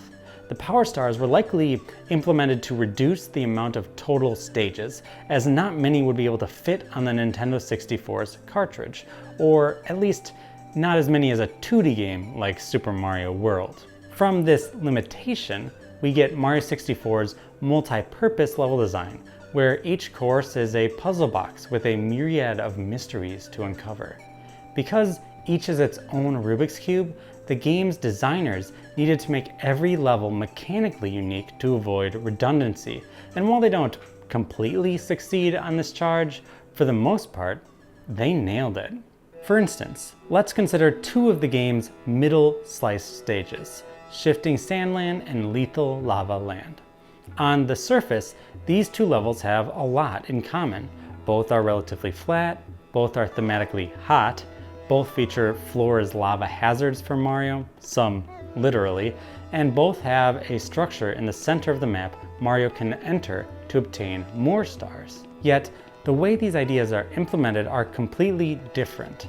While both courses are level, as in Mario remains on the same vertical axis most of the time, Sandland's flatness is winding. Walled barriers keep Mario on a path unless the player cleverly finds a way around such prescriptions. Lava Land lacks many vertical barriers, but spreads out the challenge, filling the intermediate space between locations with impassable lava, again forcing the player into linear paths, but in a strangely more open-feeling way. The floor of Lava Land is literally lava, and when Mario touches it, he's already quite close to death. But because he gains a lot of height and distance from the ensuing painful butthurt leap out of the lava, the player's reaction to hitting it is usually one of concerned panic rather than abject terror. Sandland's hazards, on the other hand, will either kill the player outright if they get caught in it, or give them a moment to try to jump out. The sand is far more dreadful. It kills slowly but sinisterly. Sandland's pyramid is the narrative center of the entire stage, hinting at something more primordial brooding underneath the surface, like the pharaohs of ancient Egypt. Lava Land's volcano is easy to miss, as it looks like set dressing, where the pyramid is structured orderly, with many right angles and interesting architecture. The volcano is more naturally presented, with islands and obstacles haphazardly placed, so as to give the illusion that nothing here is man-made. I draw the contrast between these two stages to show how the Power Star system influenced Mario's level design. Diversity was the order of the day at Nintendo. Each course needed to feel unique to give the player the opportunity to experience everything 3D has to offer. That diversity then led to Nintendo's more ambitious and interesting levels. Conceptually, my favorite level in the entire game is Tick Tock Clock. Yeah, I know that's a strange opinion for someone to hold because the clock is also one of the most annoying stages, yet the amount of care and innovation in Tick Tock Clock is reminiscent of what Psychonauts would be remembered for so fondly 9 years later. A stage with many moving parts that is both a perfect thematic match for the game's material and well-executed top-down level design. Top-down in this case refers to how the big idea for the level came first and the actual design of it came second. Most 3D platformers seem to be designed this way. Tick Tock Clock's unique mechanic is simple. Whatever time the clock shows when Mario enters it affects the speed of the course's obstacles. The closer the clock to midnight, the faster the machine runs. The clock itself is a claustrophobic nightmare, and a bottomless pit covering most of the course makes it one of the game's deadliest treks. Yet, What's so beautiful about the clock is how the different times influence the player's approach to its various stars. The Pit and the Pendulums star requires the player to jump on the hand of the clock and wait for it to take them to the star on the other side. A brief task on higher speeds, but a torturous one on slower ones. Regardless of how you feel about Tick-Tock Clock, both in terms of level structure as a linear player-paced cylinder and its clockwork machinations, the stage is wholly unique among Super Mario 64's stages, and the broader world of 3D platformers even. It introduces an idea and it runs with it and develops on it. The same can be said for Wet Dry World, where the player changes the height of the stage's water by hitting icons on the map, and also how high it is when they jump into the painting. And Tiny Huge Island, where the player grows big or small to fit the needs of any given challenge. Both these stages are conceptually brilliant, and I could spend a few more minutes describing why they're intriguing, but suffice to say, they perfectly fit Matthew Matosas' idea of a hindsight appearing foresight. Super Mario 64 loves to play with its concepts. It is not content with giving the player one kind of fun to have, but constantly ups the ante. No other stage is a labyrinthine like Hazy Maze Cave. No other stage incorporates a vehicle like Rainbow Ride. No other stage evokes the creepy vibe of Big Boo's Haunt. Mario 64 perfectly complements its set of movement options with a diverse set of levels in which to use those options, and the result is a dynamic game that still feels fresh 25 years later. Other 3D platformers have struggled to match Mario 64 in level design and character movement. It's difficult to find any 3D platforming game with comparably deep controls. Perhaps the closest in a literal sense is Rareware's Donkey Kong 64, a game whose Wikipedia entry charitably describes as among the Nintendo 64's best 3D platform games. Yeah, what's the competition there? Chameleon Twist? Donkey Kong 64 uses a Super Mario 64 control scheme, including the long jump and backflip, but the game isn't designed with these controls in mind. Heck, it's a game where even platform jumping feels kind of like an afterthought, as much of the game's stages simply require the player to walk to their destination and take out a few enemies along the way. Where Mario 64 uses Mario's full suite of movement options as a language given to the player for fun, Kong 64's lackluster enemy and level design means the player never has to worry about communicating with that language. A coconut gun firing its spurts is what it tends to actually care about. Rareware's other N64 platformer, Banjo-Kazooie, is more stripped back, with only one option for vertical mobility and a second jump while in the air. Most 3D platformers have more in common with Banjo-Kazooie than Super Mario 64. As a result, the former seems to have more influence, as most non-Mario 3D platforming games include a double jump. Jak and Daxter, Banjo-Kazooie, Crash Bandicoot, Sonic Adventure, Yooka-Laylee, Tinykin, A Hat in Times, Psychonauts. I could probably list more. All these games have double jumps. Their individual double jumps might be tweaked to work a little differently, but the ubiquity of the maneuver across platformers is eyebrow-raising. Why does almost every game gravitate toward them? And are they good game design? The first question isn't too difficult to answer. We see the double jump implemented in most 3D platformers because it's an easy way to give the player more control over their character's mobility. Jumps in Super Mario 64 are committal. While the player has some mid-air control over the plumber, the amount of potential course correction is minimal, especially on special moves like the long jump, triple jump, or side flip. I suspect if a game's movement system isn't well refined like Mario 64's, most players find it frustrating. Platforming games in general are rather finicky creatures, which have no good solution to player failure. If they go the route of killing the player with a bottomless pit or an instant death hazard, forcing the player to start over from a checkpoint, the player has to replay a bunch of game they've already beaten. If they give the player an easy out with some sort of ledge from which they can journey back to the failed challenge, the player gets frustrated, climbing back up to try again. If the designers toss in a checkpoint right where the player failed, the player likely won't feel a sense of accomplishment upon finally winning or succeeding in the challenge. It's really a lose-lose-lose situation. Most games contend with this kind of problem, but the nature of 3D platformers means there are no partial successes.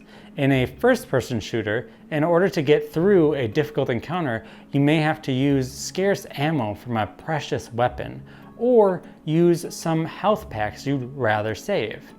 On a more micro level, missing a shot or getting shot once or twice usually doesn't kill you. 3D platformers don't have such luxury.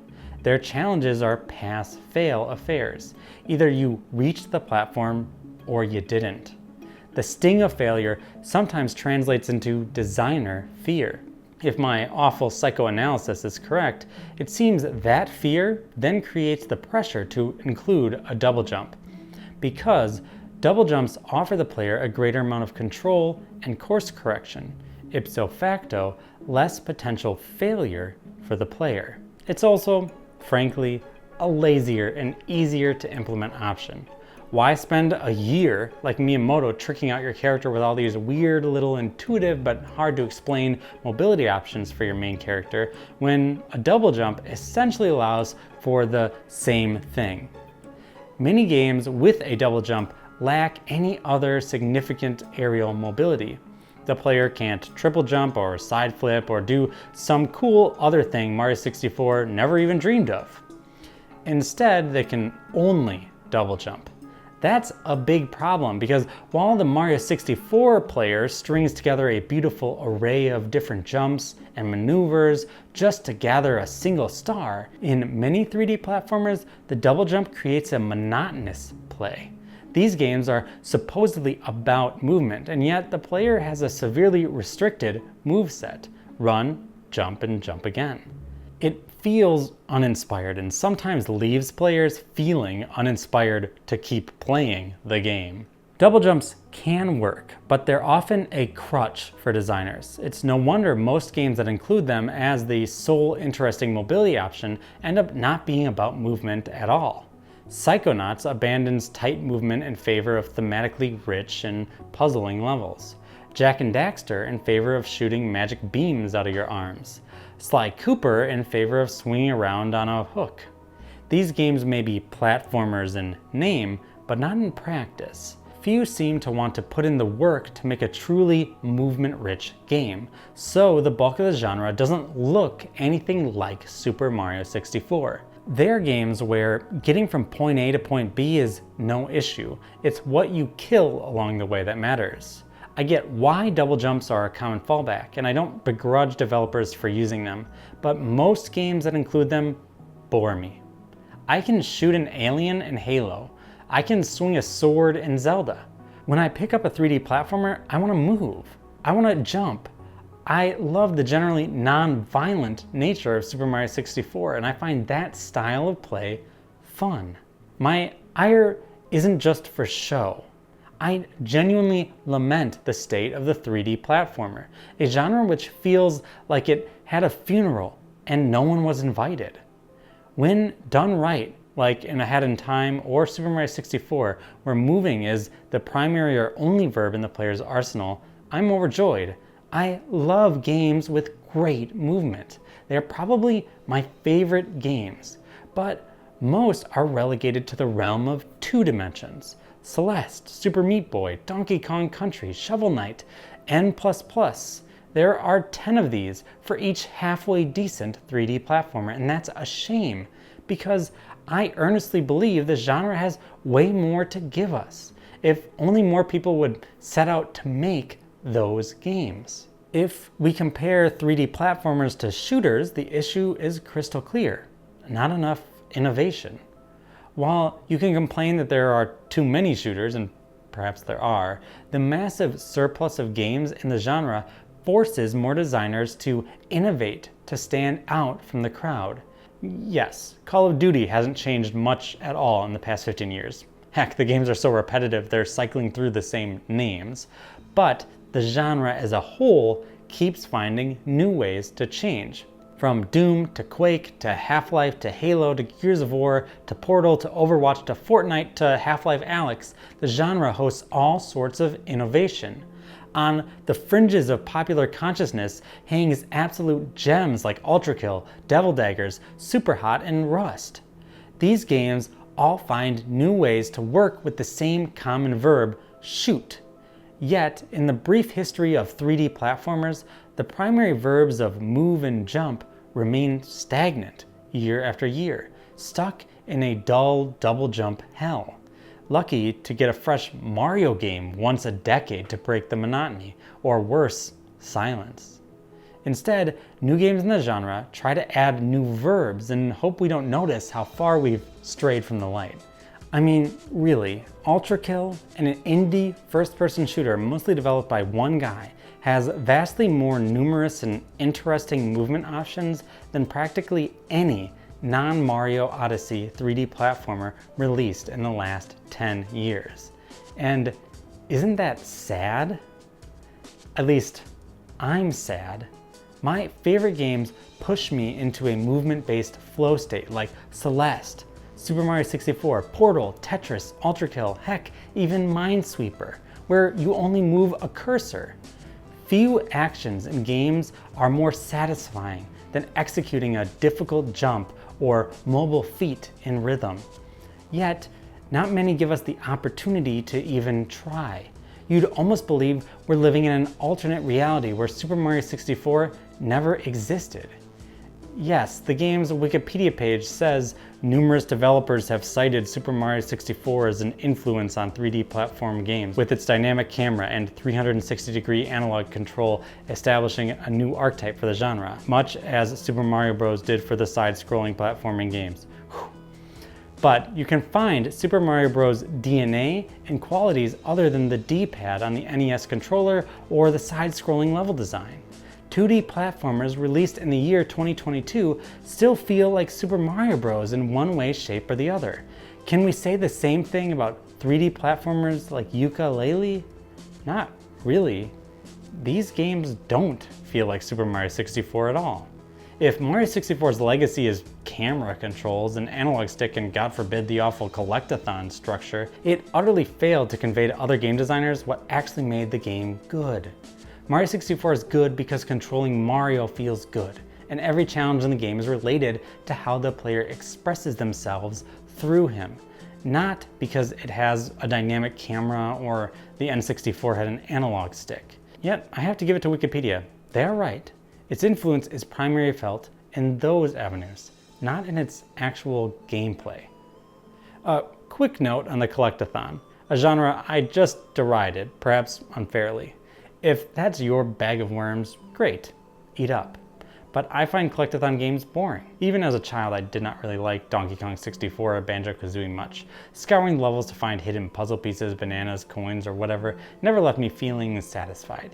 It was busy work that reminded me more of doing the dishes, hauling in wood for our fireplace, or folding my parents' laundry than the fun of Super Mario 64, which may be seen as the progenitor of the genre, but it doesn't lean into collecting, as you can finish the game only collecting the power stars and never doing any other collecting. As I noted in the previous section, I never enjoyed the 100 coin challenges in the first place, as they almost always felt like tedious default quests you did when you got stuck, which then only exacerbated the feeling of being stuck when you were at like 95 coins and scrambling to find a few more or lose all your progress. So I guess I'll say again, if collectathons are Mario 64's enduring legacy rather than its amazing controls or interesting level design, the genre is truly in a sad state indeed. Perhaps the real issue is that I define the 3D platformer as essentially Super Mario 64. The genre is a rather amorphous creature. In cataloging a variety of them for this section of the review, I was struck by how different every game was from the last. The 3D platformer, as it exists in my head, does not exist on Steam store pages or on Wikipedia genre pages. Its functionally fictional. If Mario 64 is the template for the genre, barely any developers took Nintendo up on the offer, and instead chose to make other games, where characters do other things, rather than move. But since that's the case, they are not analogous to 2D platformers. Two-dimensional games have this already figured out. Castlevania Symphony of the Night, Super Metroid, and Hollow Knight are all two-dimensional side-scrollers with a jump button, but they aren't called platformers, because the player's primary verbs are not move and jump. Why then do we bother to call half the games on this Wikipedia 3D platformers when they aren't? They're just third-person action games with a jump button. Truly few 3D platformers exist out there.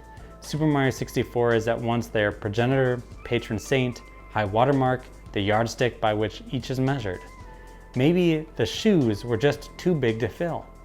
Maybe the excellent movement just too hard to replicate. Maybe the world doesn't see the value in Super Mario 64 like I do. But whatever the reason, the 3D platform genre seems destined not for death, but unbirth, as we're still waiting for some to show up, turn what can only be described as a clique of games into a fully formed genre. I just hope we get some more great ones before I die. It would be sad to reach the high water mark at 6 years old, wouldn't you say? Anyway, let's talk about Super Mario 64's camera.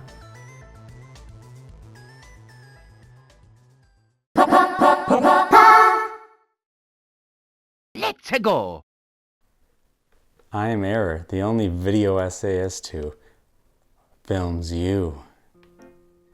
When anyone boots up Super Mario 64 and starts a new save file, they are first greeted with a brief message from Princess Peach inviting Mario to the castle. In this letter, Peach promises a cake for Mario, which I'd bet dollars to donuts roundaboutly inspired Valve's 2007 first-person 3D platformers infinitely memeified conspiratorial message, "The cake is a lie." After this message, Super Mario 64 introduces us to its first playable character. No, not Mario, who jumps out of a pipe 29 seconds later, but the Lakitu cameraman, who is the first and last character we see in the game. They may be seldomly seen in between those two bookends, but the Lakitu Bro is the player character. In fact, more buttons affect this little cloud guy's movement than they do Mario. You see, Mario 64 uses an interesting conceit to explain what the player sees on their television screen. A flying guy on a cloud films Mario's actions, broadcasting them for the world to see.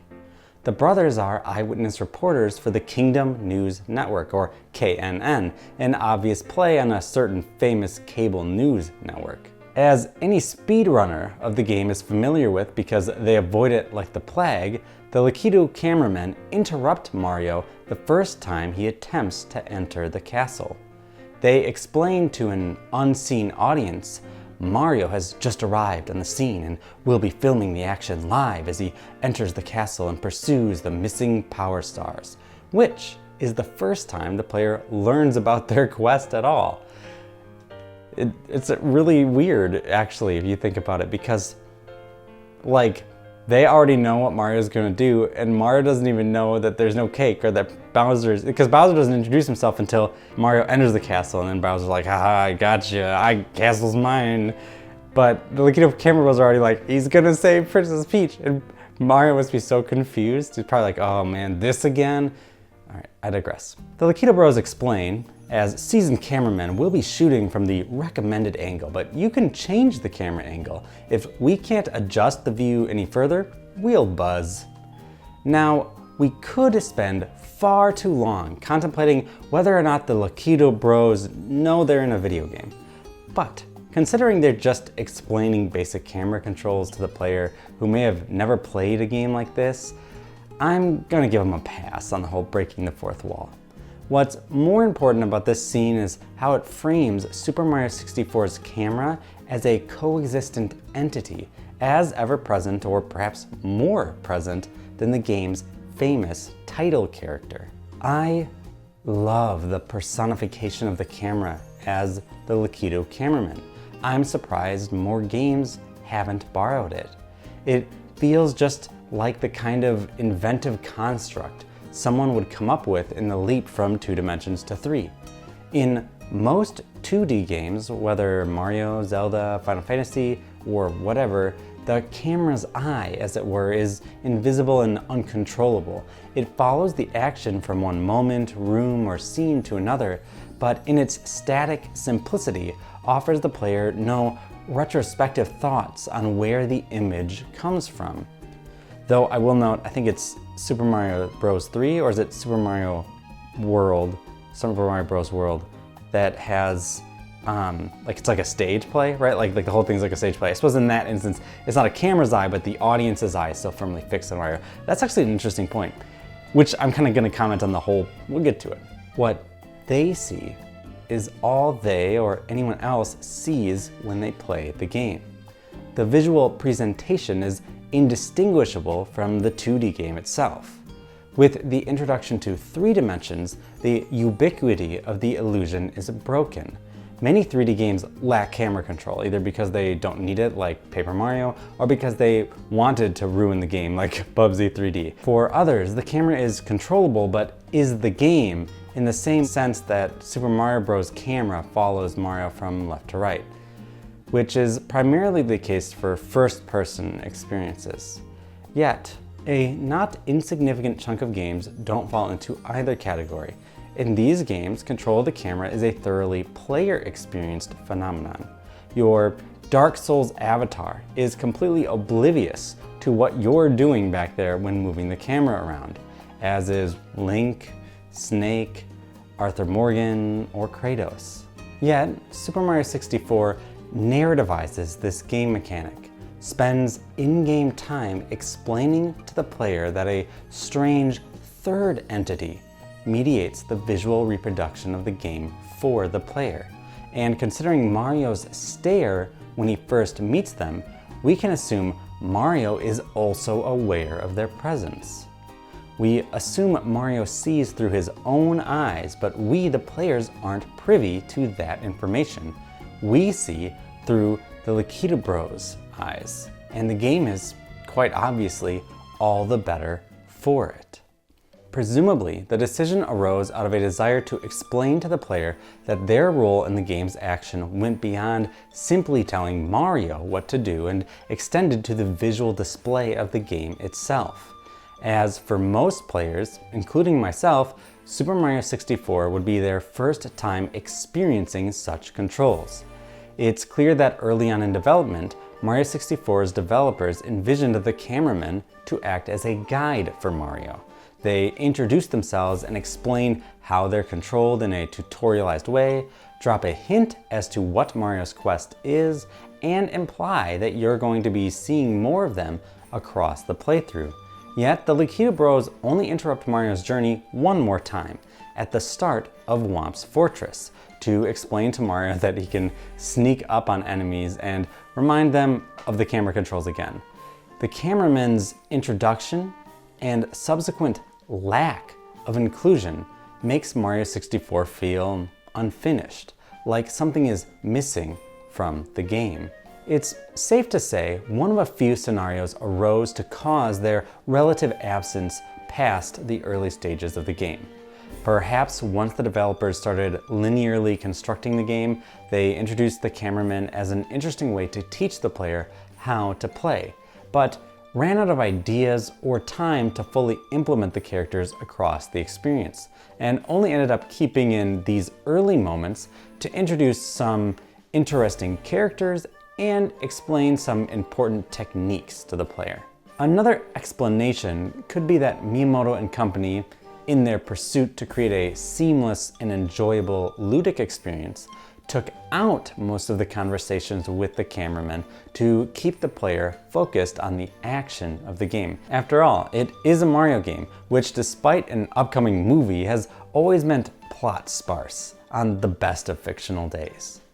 Maybe the more mysterious levels like Tick Tock Clock and Wet Dry World would have the cameraman explain their mechanics. but the developers decided it would be better for that to remain a secret. Some early builds of the game don't even have camera controls, and most lack the presence of the Lakido cameraman. So my best guess would be that the cameramen were an idea someone had on a sticky note and decided to implement late in development. Not only did they lack the time to include the cameraman throughout the narrative, but the intuitive nature of the game's controls made their inclusion feel less necessary than in a game like Zelda, where a myriad of new items and mechanics are constantly introduced to the player, and thus necessitating the introduction of a character like Na'vi to explain them. Still, as we'll come to see, despite their narrative disappearance, the Lakido cameraman holds crucial narrative and thematic value for Super Mario 64, offering us some of the game's most interesting insights. Of course, Super Mario 64's camera is not particularly remembered for the narrative device which personifies the game's camera. It's remembered for being bad. Super Mario 64's potential greatness has no caveat more invoked, no misgiving more spoken, no reservation greater than the quality of the game's first of its kind camera system. So, like an HR employee getting ready to fire somebody, let's go over the complaints. Contemporaneous reviews loved Super Mario 64, but reading them back to back gives a serious case of deja vu. IGN described Super Mario 64 as possibly the greatest video game achievement ever, yet still gave it a 9.8 out of 10, with their only real complaint about the camera and how you can't always see where you're going or how moving across narrow objects is difficult because of the camera. I guess that's enough to knock 0.2 points off an IGN score. Next Generation, despite calling Super Mario 64 the, quote, best console game ever, spent nearly an entire paragraph complaining about the game's camera, the game's biggest hurdle, which moves on its own. A little more tepid in their response, despite calling it an instant classic, Electronic Gaming Monthly's quartet of reviewers all gave the game a 9.5, argued the camera angles were the game's worst feature, and complained about the camera in 3 out of their 4 blurbs. Note, these blurbs are only 1 paragraph long. They're usually like 3 sentences, and yet 3 out of the 4 managed to mention the camera. Nintendo Power, in a review with less words than the nearby SimCity SNES review, argued Super Mario 64 ushered in a new age of video games, but still gave the game the knock. Shifting camera angles take some time to get used to. Computer and Video Games' Paul Davies, who was way too concerned about the opinions of others if you ask me, said most of the criticisms have been leveled at the camera rather than criticizing it himself, and then wrote, most people who have played Super Mario 64 have proclaimed it as the best ever. Come on, Paul, I want to know what you think. Stop talking about what everyone else has to say. Later critics, though, haven't been kind to the Lakido Bros either. Game Informer's 10-year later re-review described the camera as almost broken. 8 years after release, Game Revolution called the camera angles the biggest flaw of the game, and that it really just needs to be even smarter. Matthew Matosis describes the camera as respectable but overprotective and an obvious flaw. King K admits that they don't know how Nintendo could rectify the problem, but nonetheless describes the camera as limited and, regarding the game's controls, ruins the batch. One recent stream of Mario 64 I found was simply titled, "Lakido is an awful cameraman." So yeah, the game's camera has been a constant sticking point for the past 25 years. Now, if you're at all familiar with what I do on this channel, you know I'm probably not gonna come at you with some lame opinion like the camera is not that bad actually, and you'd be right. But first, let's deconstruct the opposing opinion first and try to understand where all these voices are coming from. Mario's relationship with the camera in Super Mario 64 was unique for the time. In pretty much every 2D game, and in most 3D ones released up until that point, the camera had no bearing on how the player controlled their avatar. Even if Mario is off screen in Super Mario Bros., Pressing right still moves him right. Perspective plays no part in the player's relationship to the game. In Super Mario 64 though, Mario moves in relation to the camera. Pressing left on the analog stick moves Mario left relative to where the camera is pointing.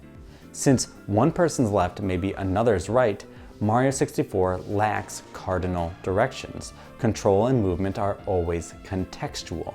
Contextual movement controls are now the norm in many third-person games. The second analog stick was practically invented to facilitate it, but when Mario 64 came out, the idea was novel. What really matters though isn't how the new camera controls were, but how important they made the camera in the play of the game. Because movement is always contextual in Super Mario 64, the player must constantly react to its position as they explore the game world. Fortunately, most players appear to subconsciously pick up on the relationship without ever actually voicing how it's working. I know that was the case when I first played the game at 6 years old. I couldn't tell you how the camera worked in relation to Mario. I could only tell you that the game felt intuitive, which is why I liked it in the first place. But as we've already discussed at length, Mario 64 is all about that unobstructed movement, always nudging the player toward expressive freedom. The game's camera, when at its best, facilitates expression by maintaining a seamless experience. At its worst, it breaks immersion and free movement by forcing the player to stop and reorient themselves in the middle of the action. The camera, when implemented poorly, can completely strip Mario 64 of its best qualities, and sometimes manages to accomplish the task. The most common complaint in reviews I read revolved around narrow walkways like planks or wires. Because Mario 64 has a dynamic camera which follows Mario and moves with him, it's easy to see why narrow paths could break immersion. In Super Mario Bros., walking in a straight line was as simple as pressing right on the D-pad. We expect Mario, heck, we expect ourselves when not drunk, to be able to walk in a straight line. But because the new 3D Mario moves relative to the camera, and the camera is always shifting, the player must exactly match the camera's movement on the analog stick, changing direction with the change in perspective in order to maintain a straight line. That's hard. Perhaps as hard as walking in a straight line while drunk, though I wouldn't know. If the camera got in the way of a task that felt like it should be quite difficult, we might not notice or get as frustrated by it. But when we can't perform a simple task, it's easy to grow angry with the game, as the bevy of critics before alluded to. Moreover, especially by modern standards, Super Mario 64's camera is rigid. Most of the time, the player will likely just let it do its thing without tweaking the image. Sometimes, though, the need arises. While you can do some freer camera controls when centered on Mario, for the most part, you're locked into only a few directions at a time, which don't always correspond neatly to Mario's position on the map. The result? Either a difficult time seeing the action or a difficult time doing the action. In an ideal world, you'd obviously want both at the same time, and most of the time we expect games to give us both at once. So many complaints about great games can be boiled down to the poles of seeing and doing actions. For instance, without going too much into spoilers, in a section of the latest Outer Wilds DLC, the lighting is incredibly low while the player attempts to sneak by some enemies. I found this section quite frustrating because I couldn't see the actions my character was performing. I think that was the point, but even as a seasoned devil's advocate against my own feelings, simply knowing that the developers were trying to do did not stop me from not liking it. In Super Mario 64's case, I don't think the camera trouble is intentional. The camera is exceptionally advanced for its time. Other 3D platformers either had fixed cameras right behind the protagonist or a first-person perspective. Mario 64's camera is a huge leap forward. Little things like the camera always pointing in front of Mario to give the player a better idea of the challenges to come, or how it adjusts itself so invisibly as Mario runs up the spiral mountain in Bob-omb Battlefield show just how much Nintendo got right when constructing the game's camera. They were easily 10 moves ahead of the rest of the pack. And yet, like all pioneers, the camera turned out to be a little rough around the edges. Even with its flaws, the Lakitu Bros are generally one of Mario 64's greatest strengths, not its weakness. It's impossible to imagine the game without them because they are completely integral to the experience of playing the game. Every movement, every jump, every twirl Mario does while dancing across levels is influenced by the camera system. The things you like about Super Mario 64 are inseparable from the Lakitu cameramen who film the action. Every time you do something that feels good, it's in part because the camera did its job so well you didn't even notice it there. The Lakitu Bros and all video game cameras are like the long snappers of video games. For those of you who don't know, in American football, the long snapper is some dude on the team whose only job is to toss the football between their legs a long distance, hence long snapper. Usually on the field only for a handful of plays in the game, long snappers are invisible. Many fans probably couldn't even tell you the name of their favorite team's snapper, unless they make a mistake. A high or low snap can cause a turnover or lose a team a game, meaning the long snapper must be perfect or face the ire of thousands of screaming fans. Video game cameras are a lot like long snappers. We only notice them when they make mistakes, not when they successfully get the snap off.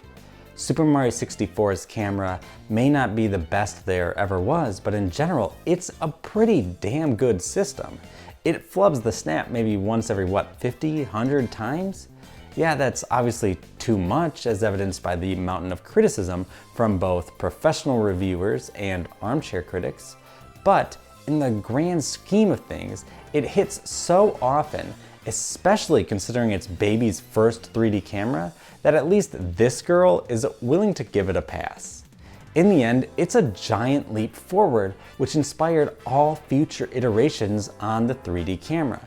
And as a result, Mario 64's Lakitu Bros probably should be praised, not derided. Mario 64's cameramen don't simply float around filming the game's action though. If you pay close attention, you'll catch on that they're integral to some of the game's most memorable moments. For instance, everyone loves to talk about the spooky piano from Big Boo's Haunt, and I can't lie, it scared the shit out of me when I was a kid. I wouldn't be surprised if I had nightmares about pianos coming and eating me. If you pay close enough attention though, we see that the Lakitu Bros camera work brings the Haunted Mansion to life. In every room, the player is given a fixed camera angle, not unlike CCTV, which optimally sets up the player to experience the level's surprises and thrills. The Haunted Mansion is essentially a proto-Resident Evil, well, except it came out 2 months after Resident Evil. In it, we see game designers playfully using a dynamic camera to create a unique aesthetic, without which Big Boo's Haunt may not be the memorable level people fondly reminisce about. Mario 64 also uses its camera when the player jumps into cannons. It may feel intuitive, but it didn't necessarily have to be so. After all, you jump into a cannon hole, then suddenly the perspective shifts to first person, where you look through Mario's eyes out of the cannon and aim your shot appropriately. When the player presses fire, the vignette disappears, but the camera lingers for a moment. Mario comes into frame, and then the camera follows him. To be honest, before I wrote this section, I never realized how seamless the camera functions when the player uses the cannon. And isn't that the point? The long snapper isn't noticed when they nail the snap, after all. Returning to the Boos, because who doesn't love Mario's favorite ghost buddies, the way they interact with the camera is what makes them fun. Mario can't look at them or else they shy away.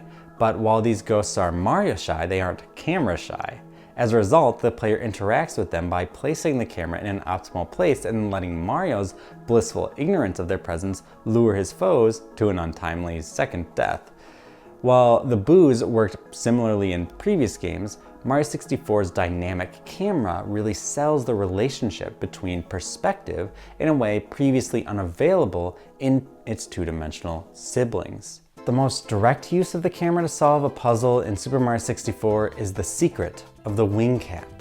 In order to procure the game's most iconic item, damn, it's on the cover of the game after all, the player must stand in the center of Princess Peach's castle, focus the camera on Mario, and look up. In that instance, it isn't the control of Mario which moves the plot forward, but the actions of Lakitu.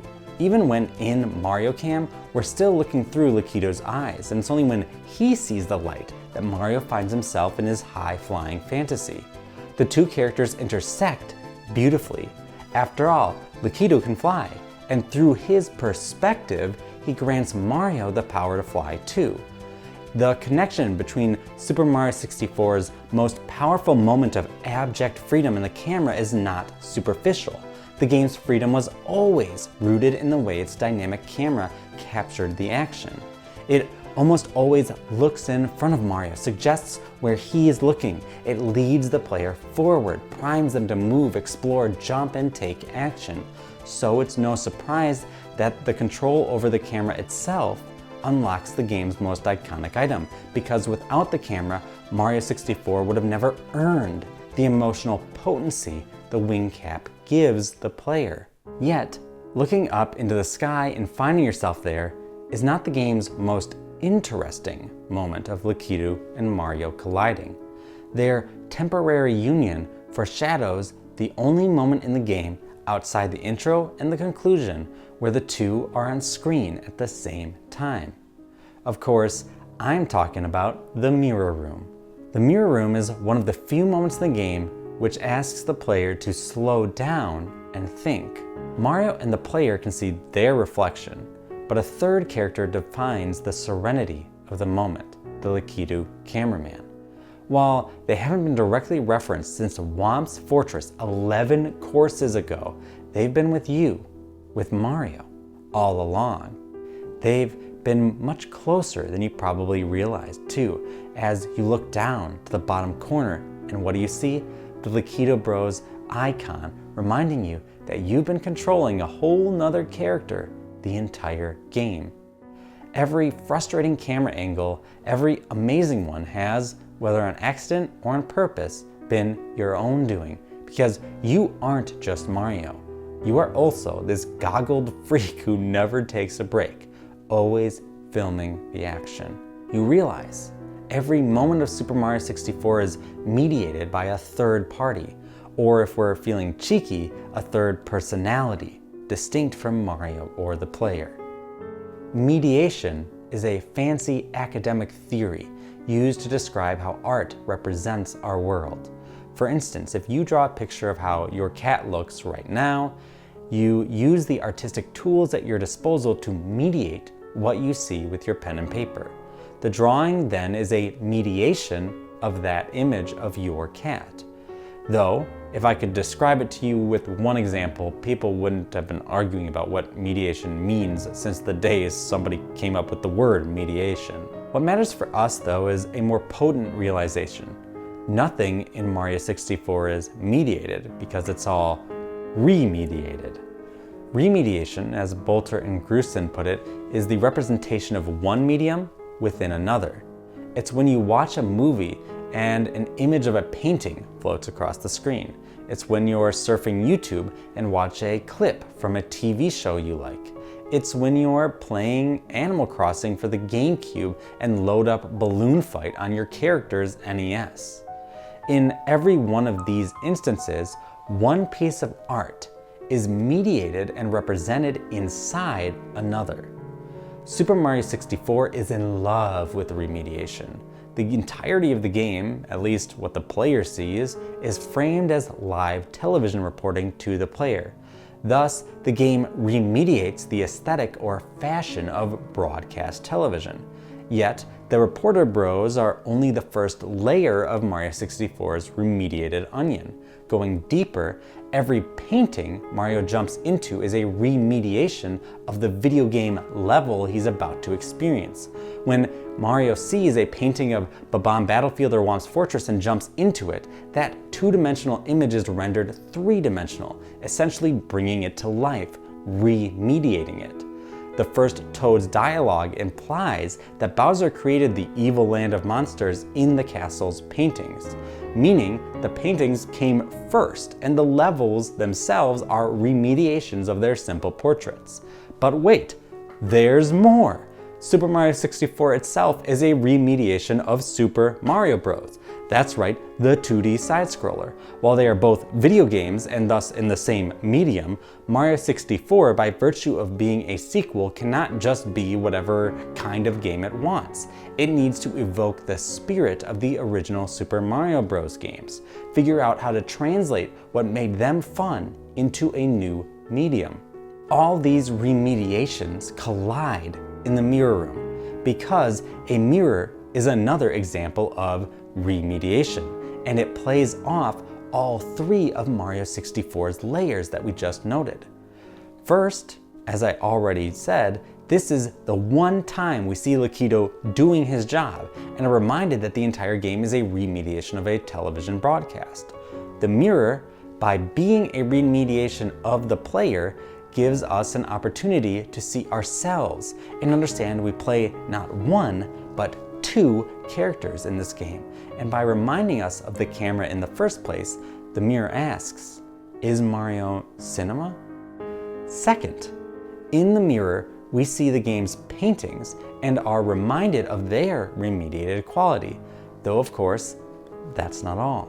On the far side of the room, we see in the mirror a painting which does not appear in the real world. Just as the worlds within the course paintings are more real than paintings which represent them, in the mirror too is a world with more information than the actual room Mario finds himself. Finally, just as Mario 64 is a remediation of the two-dimensional Mario experience, in the mirror, Mario sees himself again rendered in 2 dimensions, reminding him and the player, if they think about it this hard, of his franchise-long journey to arrive at this moment. A 3-dimensional character, leaping forward technologically and artistically, and yet still a reflection of the past that brought him here. It's genuinely not nostalgia speaking when I say this, because I didn't really experience this revelation until like 2018, but the mirror room in Super Mario 64 is one of the most beautiful moments in any video game. It drips with rich meaning and significance. From it, Mario 64 reflects on itself and in true interactive fashion gives the player the opportunity as well. When I gaze in Mario 64's mirror and think of myself, I am reminded that whenever I play a video game, I have a dual nature.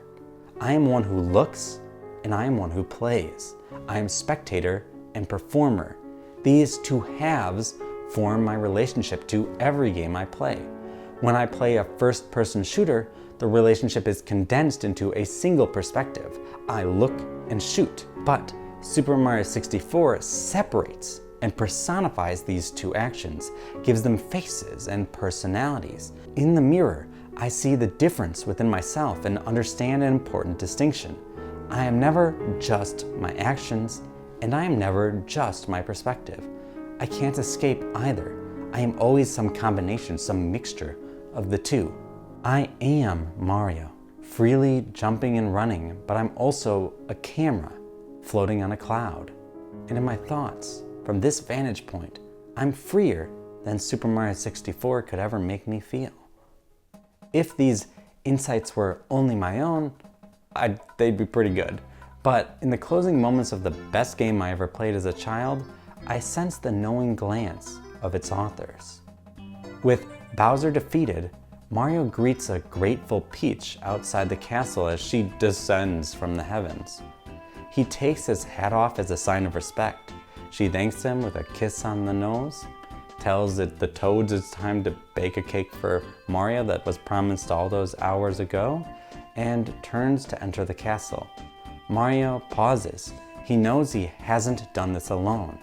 As the other characters exit the frame, he turns and looks up at the sky, but not at some mystery we could never ever parse. No, he looks right at the Lakitu Bro, filming the game's action before Peach calls to him. In this moment, Mario recognizes not the player.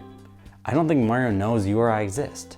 No, he recognizes the Lakitu cameraman, his co-player character across his journey, the one who, rightfully or not, even took the heat for any flaws in the game. The one who journeyed with him through literal hell to reach this transformed heaven.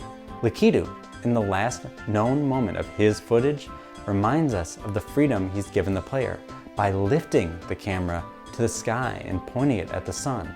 The same dare to dream perspective which lifted Mario off the ground and gave him three-dimensional freedom. After the credits, Mario and Peach wave goodbye to the camera, but not the Kidus, because as the player's virtual camera dollies backwards, we see the camera bro for the last time, again in the same image as Mario. He turns to look at the player cam, and whatever he sees, we do not know. But we do know he points it at us. He flies by the quickly retreating camera, getting one last glimpse before the game fades to black, and Mario thanks us personally for playing his game over an immortal image of cake and tea. I can't help but find beauty in this ending, one I never managed to reach as a child with my irregular opportunities to play Super Mario 64. It's beautiful because in its final moments, the game privileges the player, acknowledges them, and asks them to contemplate their relationship to these characters. Understand they haven't just been Mario this whole time. They've also been the camera's eye, floating along the action. Super Mario 64, with its emphasis on the gaze, on looking, on filming, is as much cinema as Vertigo, Citizen Kane, or Tokyo Story.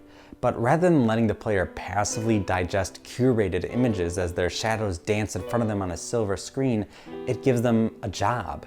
It says, you're the cinematographer. You choose what you see, what you look at. We're only going to give you some suggestions. Years before the term cinematic entered the gaming lexicon as a buzzword to get you to think a game was more artistically minded than it actually is, Super Mario 64 existed. And it isn't just cinematic. It doesn't bother trying to superficially imitate another art form. It skips right past that hurdle and in the boldest of moves simply declares that it is cinema. In 2019, Martin Scorsese penned an infamous op-ed where he argued Marvel movies aren't cinema because nothing is at risk. In contrast, he describes some filmmakers as their opposite, that he knows he's going to see something absolutely new and be taken to unexpected and maybe even unnameable areas of experience. That his sense of what is possible in telling stories with moving images and sounds is expanded when watching these movies. While I actually agree with Mr. Scorsese that Marvel movies don't qualify as cinema, at least by his definition, if we apply the same rigorous criteria to Super Mario 64, we don't just find some flimsy definition of cinema we can use to make ourselves feel clever. We find Super Mario 64 is one of the most expansive and interesting pieces of cinema ever made. What could possibly be more absolutely new and take the viewer to an unnameable area of experience? What could expand one's sense of telling a unique story with images and sounds more? For all these reasons, Super Mario 64 is cinema in a way many movies, some by Scorsese himself, can't compare. I'm not trying to be clever here. I genuinely believe Mario 64 is cinema, a fact signaled over and over by its insistence that someone is behind the camera filming the action, that someone is you. And if that isn't a beautiful expansion of what's possible with moving images, then what's the point of putting art on the pedestal anyway? Regardless of whether or not Mario 64 is cinema, let's end this part of the review on what we've revolved this entire thing about: change. Super Mario 64 represents a huge change in the history of video gaming, and for a lot of people, me obviously included, in how they relate to media. I am not the same person I was when I first played Mario 64. I am not 6 years old. I'm not beholden to the whims of forgetful cousins or waking up early on Saturday mornings to play games I'm interested in. I am no longer so scared of a world which constantly crumbled under my feet. Yet, I will always carry Bob-omb's Battlefield somewhere deep in my heart. I will always have the first time I beat Bowser etched in my memory. I will, sadly, always compare each 3D platformer I played to the first 3D platformer I played. I will always contain within myself the duality of spectator and performer, and I will always be someone for whom the best game they ever played when they were 6 was Super Mario 64. Mario concludes his journey by simply saying, "Thanks so much for playing my game." But I don't need an Italian accent to say, "Thank you so much for watching my video." Or at least that's where I would have ended this, but the version of Super Mario 64 I played as a 6-year-old is not the only piece of the pie, is it? Mario 64 doesn't just represent a change in the history of gaming, it continues to change itself. The game has become something else in the past 25 years. So I think it's time we stop dancing around the portrait of Mario's past and jump into his menacing and strange present.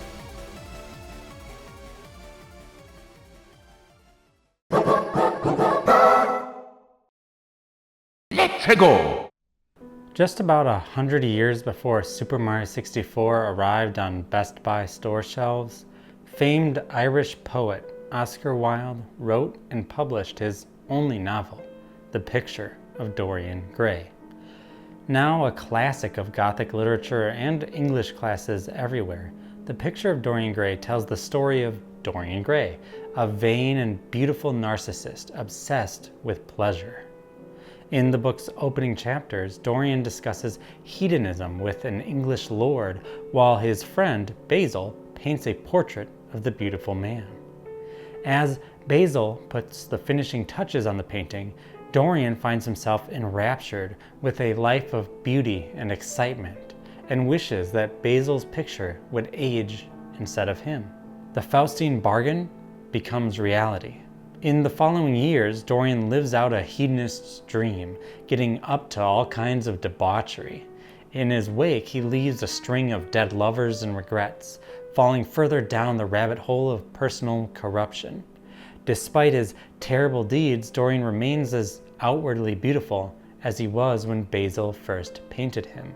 But his soul, as represented by the painting, becomes unrecognizable and ugly. Even when he tries to do good acts, his image only becomes more distorted.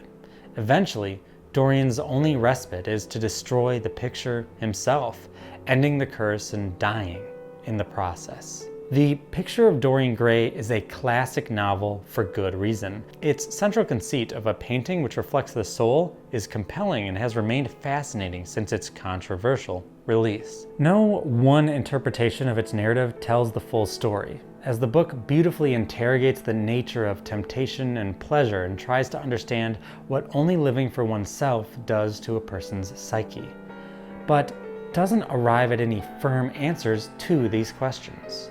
Whatever the reader takes away from the Picture of Dorian Gray says more about them than it does the book. Like many towering works of literature, Dorian Gray's legacy only grows over time, shifting and morphing not unlike the famous portrait hanging at its center. Super Mario 64 is the Picture of Dorian Gray of video games. Like Wilde's novel, it's a piece of media obsessed with portraits. As we discussed in the previous chapter, Mario 64 is as much a game about looking as it is about moving.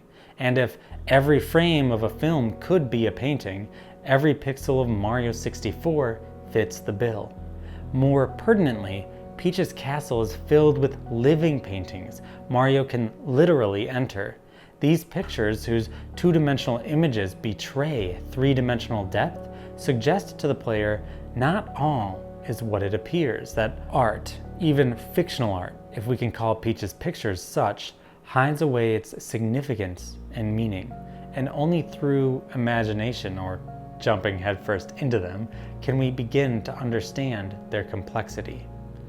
As Mario's first foray into 3 dimensions, Mario 64 is fundamentally image conscious, but is confident enough to play tricks with pictures to create a sense of unease in players, whether with changing portraits or infinite staircases. As we recounted in the introduction, Mario 64 does not open with a stock title screen, but a close-up of Mario's face, an image which is oddly interactable. As we pull on Mario's features and disfigure the most recognizable video game character, we do not simply play with a picture. We reenact the next 25 years of Mario 64's history, in which the game has only expanded, only grown, only changed. Like the picture of Dorian Gray, the code of Super Mario 64 has remained frozen in time. You can plug in a cartridge and play it exactly as it was all those years ago, relive memories from when you were 6 years old, or muse about its camera. But even as you attempt to do so, something else creeps in alongside you, because the Super Mario 64 of 1996 is not the Super Mario 64 of 2022.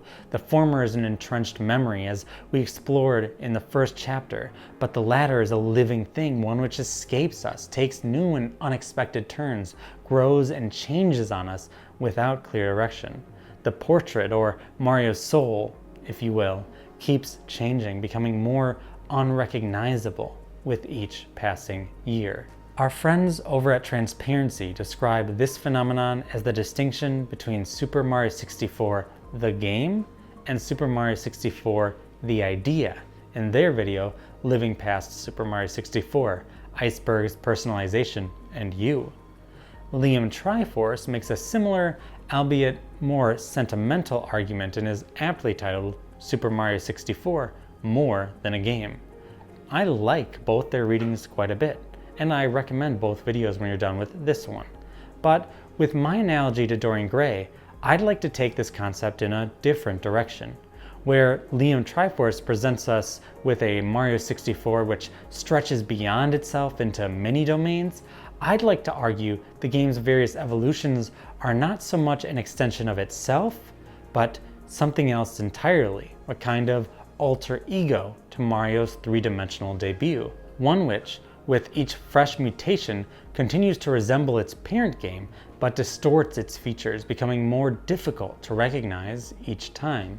While Transparency's beautiful dichotomy between game and idea honestly inspired me to write this section, I am less interested in how we imagine Super Mario 64, as in represented on shimmering icebergs full of fan theories, or in how we personally experienced and remember it, though I'm clearly interested in that. I mean, look at the first 3 chapters of this video. And more fascinated by how people continue to play Super Mario 64 in new ways, years removed from its original context. So perhaps we could say there's Super Mario 64 the game, which we've talked enough about, Super Mario 64 the idea, and the hidden, real, and deviant altered game, a kind of picture of Dorian Mario Gray. It seems we just can't leave well enough alone and continue to invent and reinvent new ways to play Super Mario 64. The most obvious way players feed Mario 64's second life is by speedrunning. Super Mario 64 is perhaps the most popular classic video game people speedrun. Its success in this area isn't particularly surprising. Many of the features that make it such a fun game in the first place fit like a hand in glove for the speedrunner. Mario is pretty quick on his feet, and the game gives him a plethora of movement options, each having a unique place in the speedrunner's arsenal. Speedrunning is ultimately about movement, and Mario 64 makes movement, especially when competing for world records, fun to do and fun to watch. Moreover, the game's open-ended star structure gives the player the opportunity to plot their own course through Peach's castle as they speedrun, picking which stars they can nab the fastest, and which ones they'll leave behind. Mario 64 is just plain fun to play again. Each challenge in the game can be creatively solved if you're willing to put in the time, and even the marathon of collecting every star in the game is a deep and fascinating challenge. Of course, it isn't enough for speedrunners just to play Super Mario 64 as intended. Many of the game's most recognizable categories are purposefully designed around exploiting glitches and breaking the game. Perhaps no glitch in any game is so infamous as the backwards long jump, or BLJ, where Mario gains incredible reversed velocity while Charles Martinet's voiceover works overdrive to exclaim his confused emotion at the feat. The BLJ is used for low star categories to bypass barriers within Princess Peach's castle, like Bowser's infinite staircase.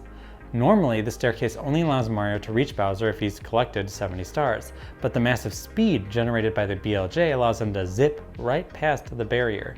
In other instances, that speed is used to bypass physical objects like doors, allowing the player to complete the game while collecting no power stars at all. What's important for our discussion is not the specifics of how these glitches are performed, who implemented them best in a run to get the world record, or even why these glitches exist in the first place. Those are all interesting questions, but they don't explain why the portrait of Mario 64 keeps evolving. Instead, what matters is how the speedrunners' collective effort suggests Super Mario 64 is not a game you play for fun, but a game you play for speed. How we conceive and understand Mario 64 is fundamentally altered by this change in play pattern. The first time you hear about the BLJ, then watch someone perform it, your perception of the game changes. It's no longer just a fun platforming experience where you collect stars in fantastical worlds. It becomes a piece of software to be twisted and manipulated. To watch a Super Mario 64 speedrun is to see the game split open and vivisected.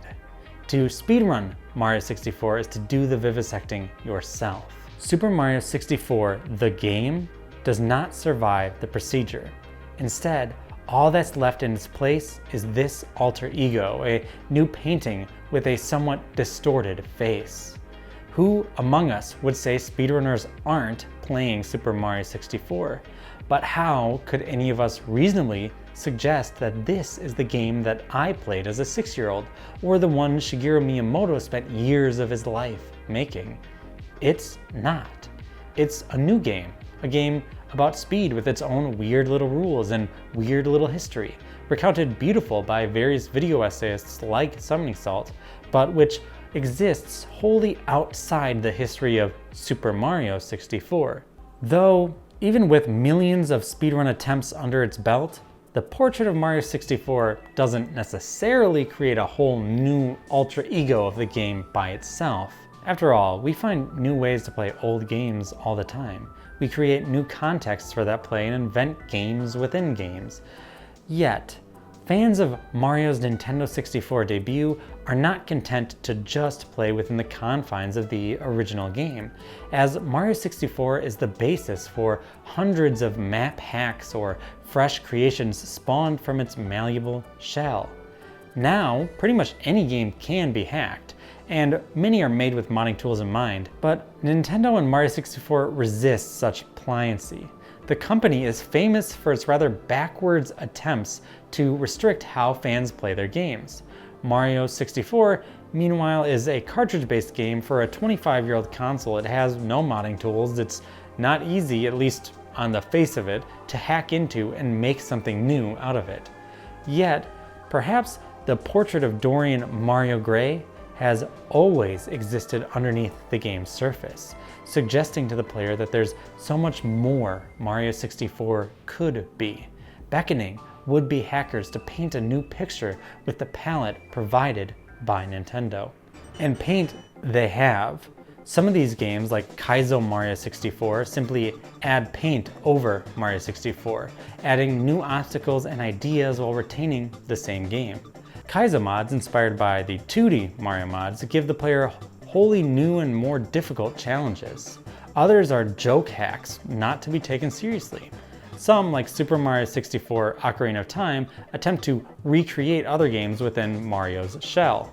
Perhaps most pertinently for us, particularly because of our discussion in Chapter 2 regarding Mario 64's lack of spiritual successors, are earnest attempts to give the player more Mario 64. Games like Super Mario 64 Last Impact, Super Mario Star Road, and Super Mario 64 Sapphire could reasonably be described as DLC-adjacent game material. When we play them, we're playing Super Mario 64, or at least some version of Mario 64 that could exist, even if it's an unsanctioned fan hack of the game. But it's not just more Mario 64, it's something else, something that scratches that itch to alter how we play the game, like speedrunning does. Whereas Super Mario 64, the game, is fixed to 1996, it cannot reasonably evolve past its initial conception. Its portrait seems to keep adding details, levels, mechanics, courses, and ideas. Simply put, it changes. Nintendo themselves are not absent from this conversation. Over the years, they pushed their own revisions of the game. First with Super Mario 64 DS, and then with Super Mario 3D All-Stars. The DS version of the game reimagines Mario 64 as a multi-character endeavor, updating most of the game's sprites, adding 30 new power stars to find, and some additional courses to tackle. It's just as much a fan game as Last Impact, or the hacks that add Luigi or Sonic to the base game. 3D All-Stars, meanwhile, is an upscaled and better looking version of the game, which again, hackers already accomplished. These are no more definitive versions of Mario 64 than a ROM and emulator could give you. They're just more official. The only definitive copy of Mario 64 is the original. That's the real Super Mario 64. Everything else Nintendo tries is just added to that picture of Mario. It doesn't change what Mario 64 was, only what it is. By far, the most interesting and bizarre development in the portrait of Mario 64 comes not from some post-release adjustments from Nintendo, fresh hack from a fan, or a speedrunner discovering a new based technique for saving time and breaking the game further, but from the before times. You see, there was a time when Super Mario 64, as we know it, did not exist. Actually, for most of recorded history, despite what some fan theories might suggest, Super Mario 64 wasn't around. But for a fleeting moment in 1994 and 1995, a different kind of Mario 64 floated around. That being its beta version. In recent years, people have managed to recreate this beta and preserve it for everyone to play. Mario sounds different. The game looks off and feels incomplete, but that's the point, isn't it? The beta shows us something a little uncanny, and in the process changes how we look at and understand Super Mario 64 by giving us a picture of what the game looked like before it was the game. We cease to just be players of Mario 64 and become something more. Playtesters perhaps, developers maybe, but regardless of what exactly, we are something else, someone else. What's striking to me is how we reach this state not by adding something new to Mario 64, but subtracting time from the equation, rolling back the clock to a previous version.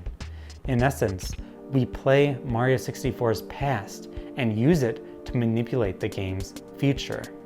How could we ever play Mario 64 in the same way after being introduced to not just some fan-created alter ego, but a genuine persona of the game? We can't.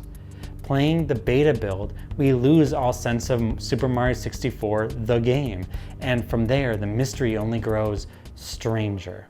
Super Mario 64's beta brings us to the most interesting alteration of the game, Build 3313, the mod that broke the camel's back and made me realize not just that I can't go back and play Super Mario 64 the way I once did, but I can't even pretend to. Build 3313, a hack of not Super Mario 64, but its beta, is a strange amalgamation of Super Mario 64, the idea, and Super Mario 64, the game. A key tenet of Mario 64 Discourse Transparency Explore is the idea that every copy of Super Mario 64 is personalized, a fan theory which posits that every strange memory people have of the game, now only remembered as a bygone Mandela effect, in fact existed. There's just no proof because every Super Mario 64 has an incredibly competent AI which generates new material relative to the user's input, perhaps even becoming self-aware while we're at it. While this hokey theory doesn't make a lick of sense, it doesn't have to. The point isn't to present a plausible alternative history of Mario 64. The point is to validate every player's memories of the game, no matter how far out they appear. At first blush, Build 3313 is an attempt to assimilate this theory and others into a playable experience. The beta hack is a sprawling fever dream of a game. The walls of Princess Peach's castle are malleable and its innards endless. It's easy to get lost. Doors don't lead to the same place every time. Many rooms appear identical but lead to different secrets. Horrors hide in plain sight, waiting for you to take a wrong turn. Many of its experiences are directly inspired by popular copy-pastas recounting strange Mario 64 occurrences. The most obvious comparison, and shout out to Elaborate Reviews Season 1, Episode 3, Omori, is Yume Nikki. In both games, an endless stream of doors within doors lead to countless surreal locations, each distinct in one way or another, but also a repetition on the same motifs. For instance, Princess Peach's lobby theme continually changes as the player explores the castle. Sometimes it's the traditional version you know and love. Sometimes it's stripped of most instrumentation. Sometimes it's in a minor key. Why it changes and what it means matters less than the unsettling effect it has on the player. This is the castle you remember, but it's also very much not. Like the music, the courses are disjointed and separated. Rather than give the player a single painting with multiple power stars like the original game, most courses are broken up into multiple paintings strewn across the castle with haphazard consistency. The first part of the new Dire Docks might be in the first lobby room, but you may have to walk through dozens of doors to find the next one. Nothing in Build 3313 feels organized, but it's all strangely organic. Pursuing these halls doesn't take effort or ingenuity, and heck, it's easier to find a location you've never been to than to get back somewhere where you've already been. Yet, the hack is rarely frustrating. This isn't a Kaizo mod, and as you play it, you slip into a fugue state, accepting that whatever's behind each door is for you, and in a few minutes, you'll be walking through another door. You shouldn't play Build 3313 in hopes of completing it, though evidently you can complete it. Instead, it's just an experience, a memory, a series of events only you can make sense of in your dreams. Ironically then, it may surprise you to learn that no game I've ever played evoked my childhood sense of Super Mario 64 quite like Build 3313. When you're 6 years old, Princess Peach's castle feels endless. You aren't yet smart enough to piece together the castle is a limited three-dimensional space invented by humans. It's easy to compare Build 3313 to House of Leaves in that the castle is impossibly bigger on the inside than it is on the outside. But let's not forget, the original Super Mario 64's castle was also bigger on the inside than it was on the outside, both literally in size and figuratively when we include its painted worlds. When I was a kid, I didn't just jump into Whomp's Fortress over and over again until I collected all the stars. I leapt between paintings pretty much every time I collected a star. And as a result, it took me a long time to grow intimate with each course, as my child's mind would forget half the details of the level between the hours or weeks between visits to each one. As we might expect, they didn't always seem to take the shape I last remembered them having. Build 3313's castle replicates this feeling of being lost, of not remembering or knowing what's around the corner brilliantly. The only way to misplay is to not get lost along the way, and I love that bold spirit. Build 3313's amorphous walls point to a truth easily missed. While obviously every copy of Mario 64 was not personalized, we've been personalizing Mario 64 since the first person bought a copy. In how we choose to play it, whether by replaying it for fun or speedrunning, in how Nintendo chooses to remaster and remake it for fresh audiences, in how new designers build off its engine to make versions born not of Miyamoto's mind, but of their own imagination. In this cloudy haze of games within games, it's easy to get lost. But wherever you end up is where you were meant to be. There's no wrong answer, no wrong brushstroke in reassembling Mario 64 and playing it again. Only new perspectives, new ideas, new dreams, which will only beget newer perspectives, ideas, and dreams until whatever Miyamoto dreamed of and whatever I played as a 6-year-old grow so tiny in the picture that even if they were snuffed out, Mario 64's estranged doppelganger would remain, only growing larger and more distorted in the process. Throughout this chapter, we've used the picture of Dorian Gray analogy to understand the difference between playing the Super Mario 64 of 1996 and the Mario 64 of 2022, and Build 3313 is a perfect embodiment of the metaphor. It's a distorted and tangled mess with no clear beginning, as it technically precedes Super Mario 64, or end, as humankind will probably continue reinventing the game until the heat death of the universe, assuming we collectively make it that far. Build 3313 somehow contains everything Super Mario 64 is, and everything that's been added to its soul since the game made some Faustian bargain for immortality 25 years ago. We'll continue walking through peculiar doors and jumping into exotic paintings only to discover a familiar place we never knew existed, because Mario 64 always contained everything it would become in its soul. Mario 64's second self will never die, but like Dorian Gray's picture, it will continue to change.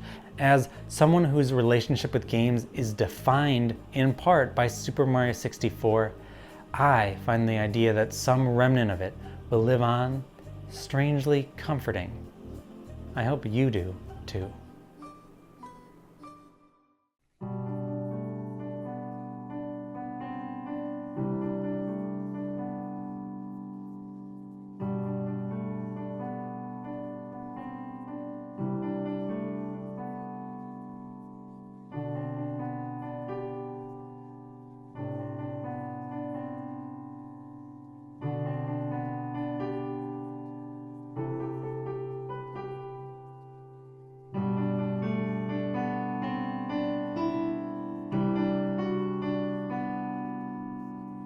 I'm incredibly thankful to all my patrons, but I want to give a special shout out to Caddies, Eric Schneider, Lily Noah, Lysandra, NB God of Destruction, and Neo Michael Jordan.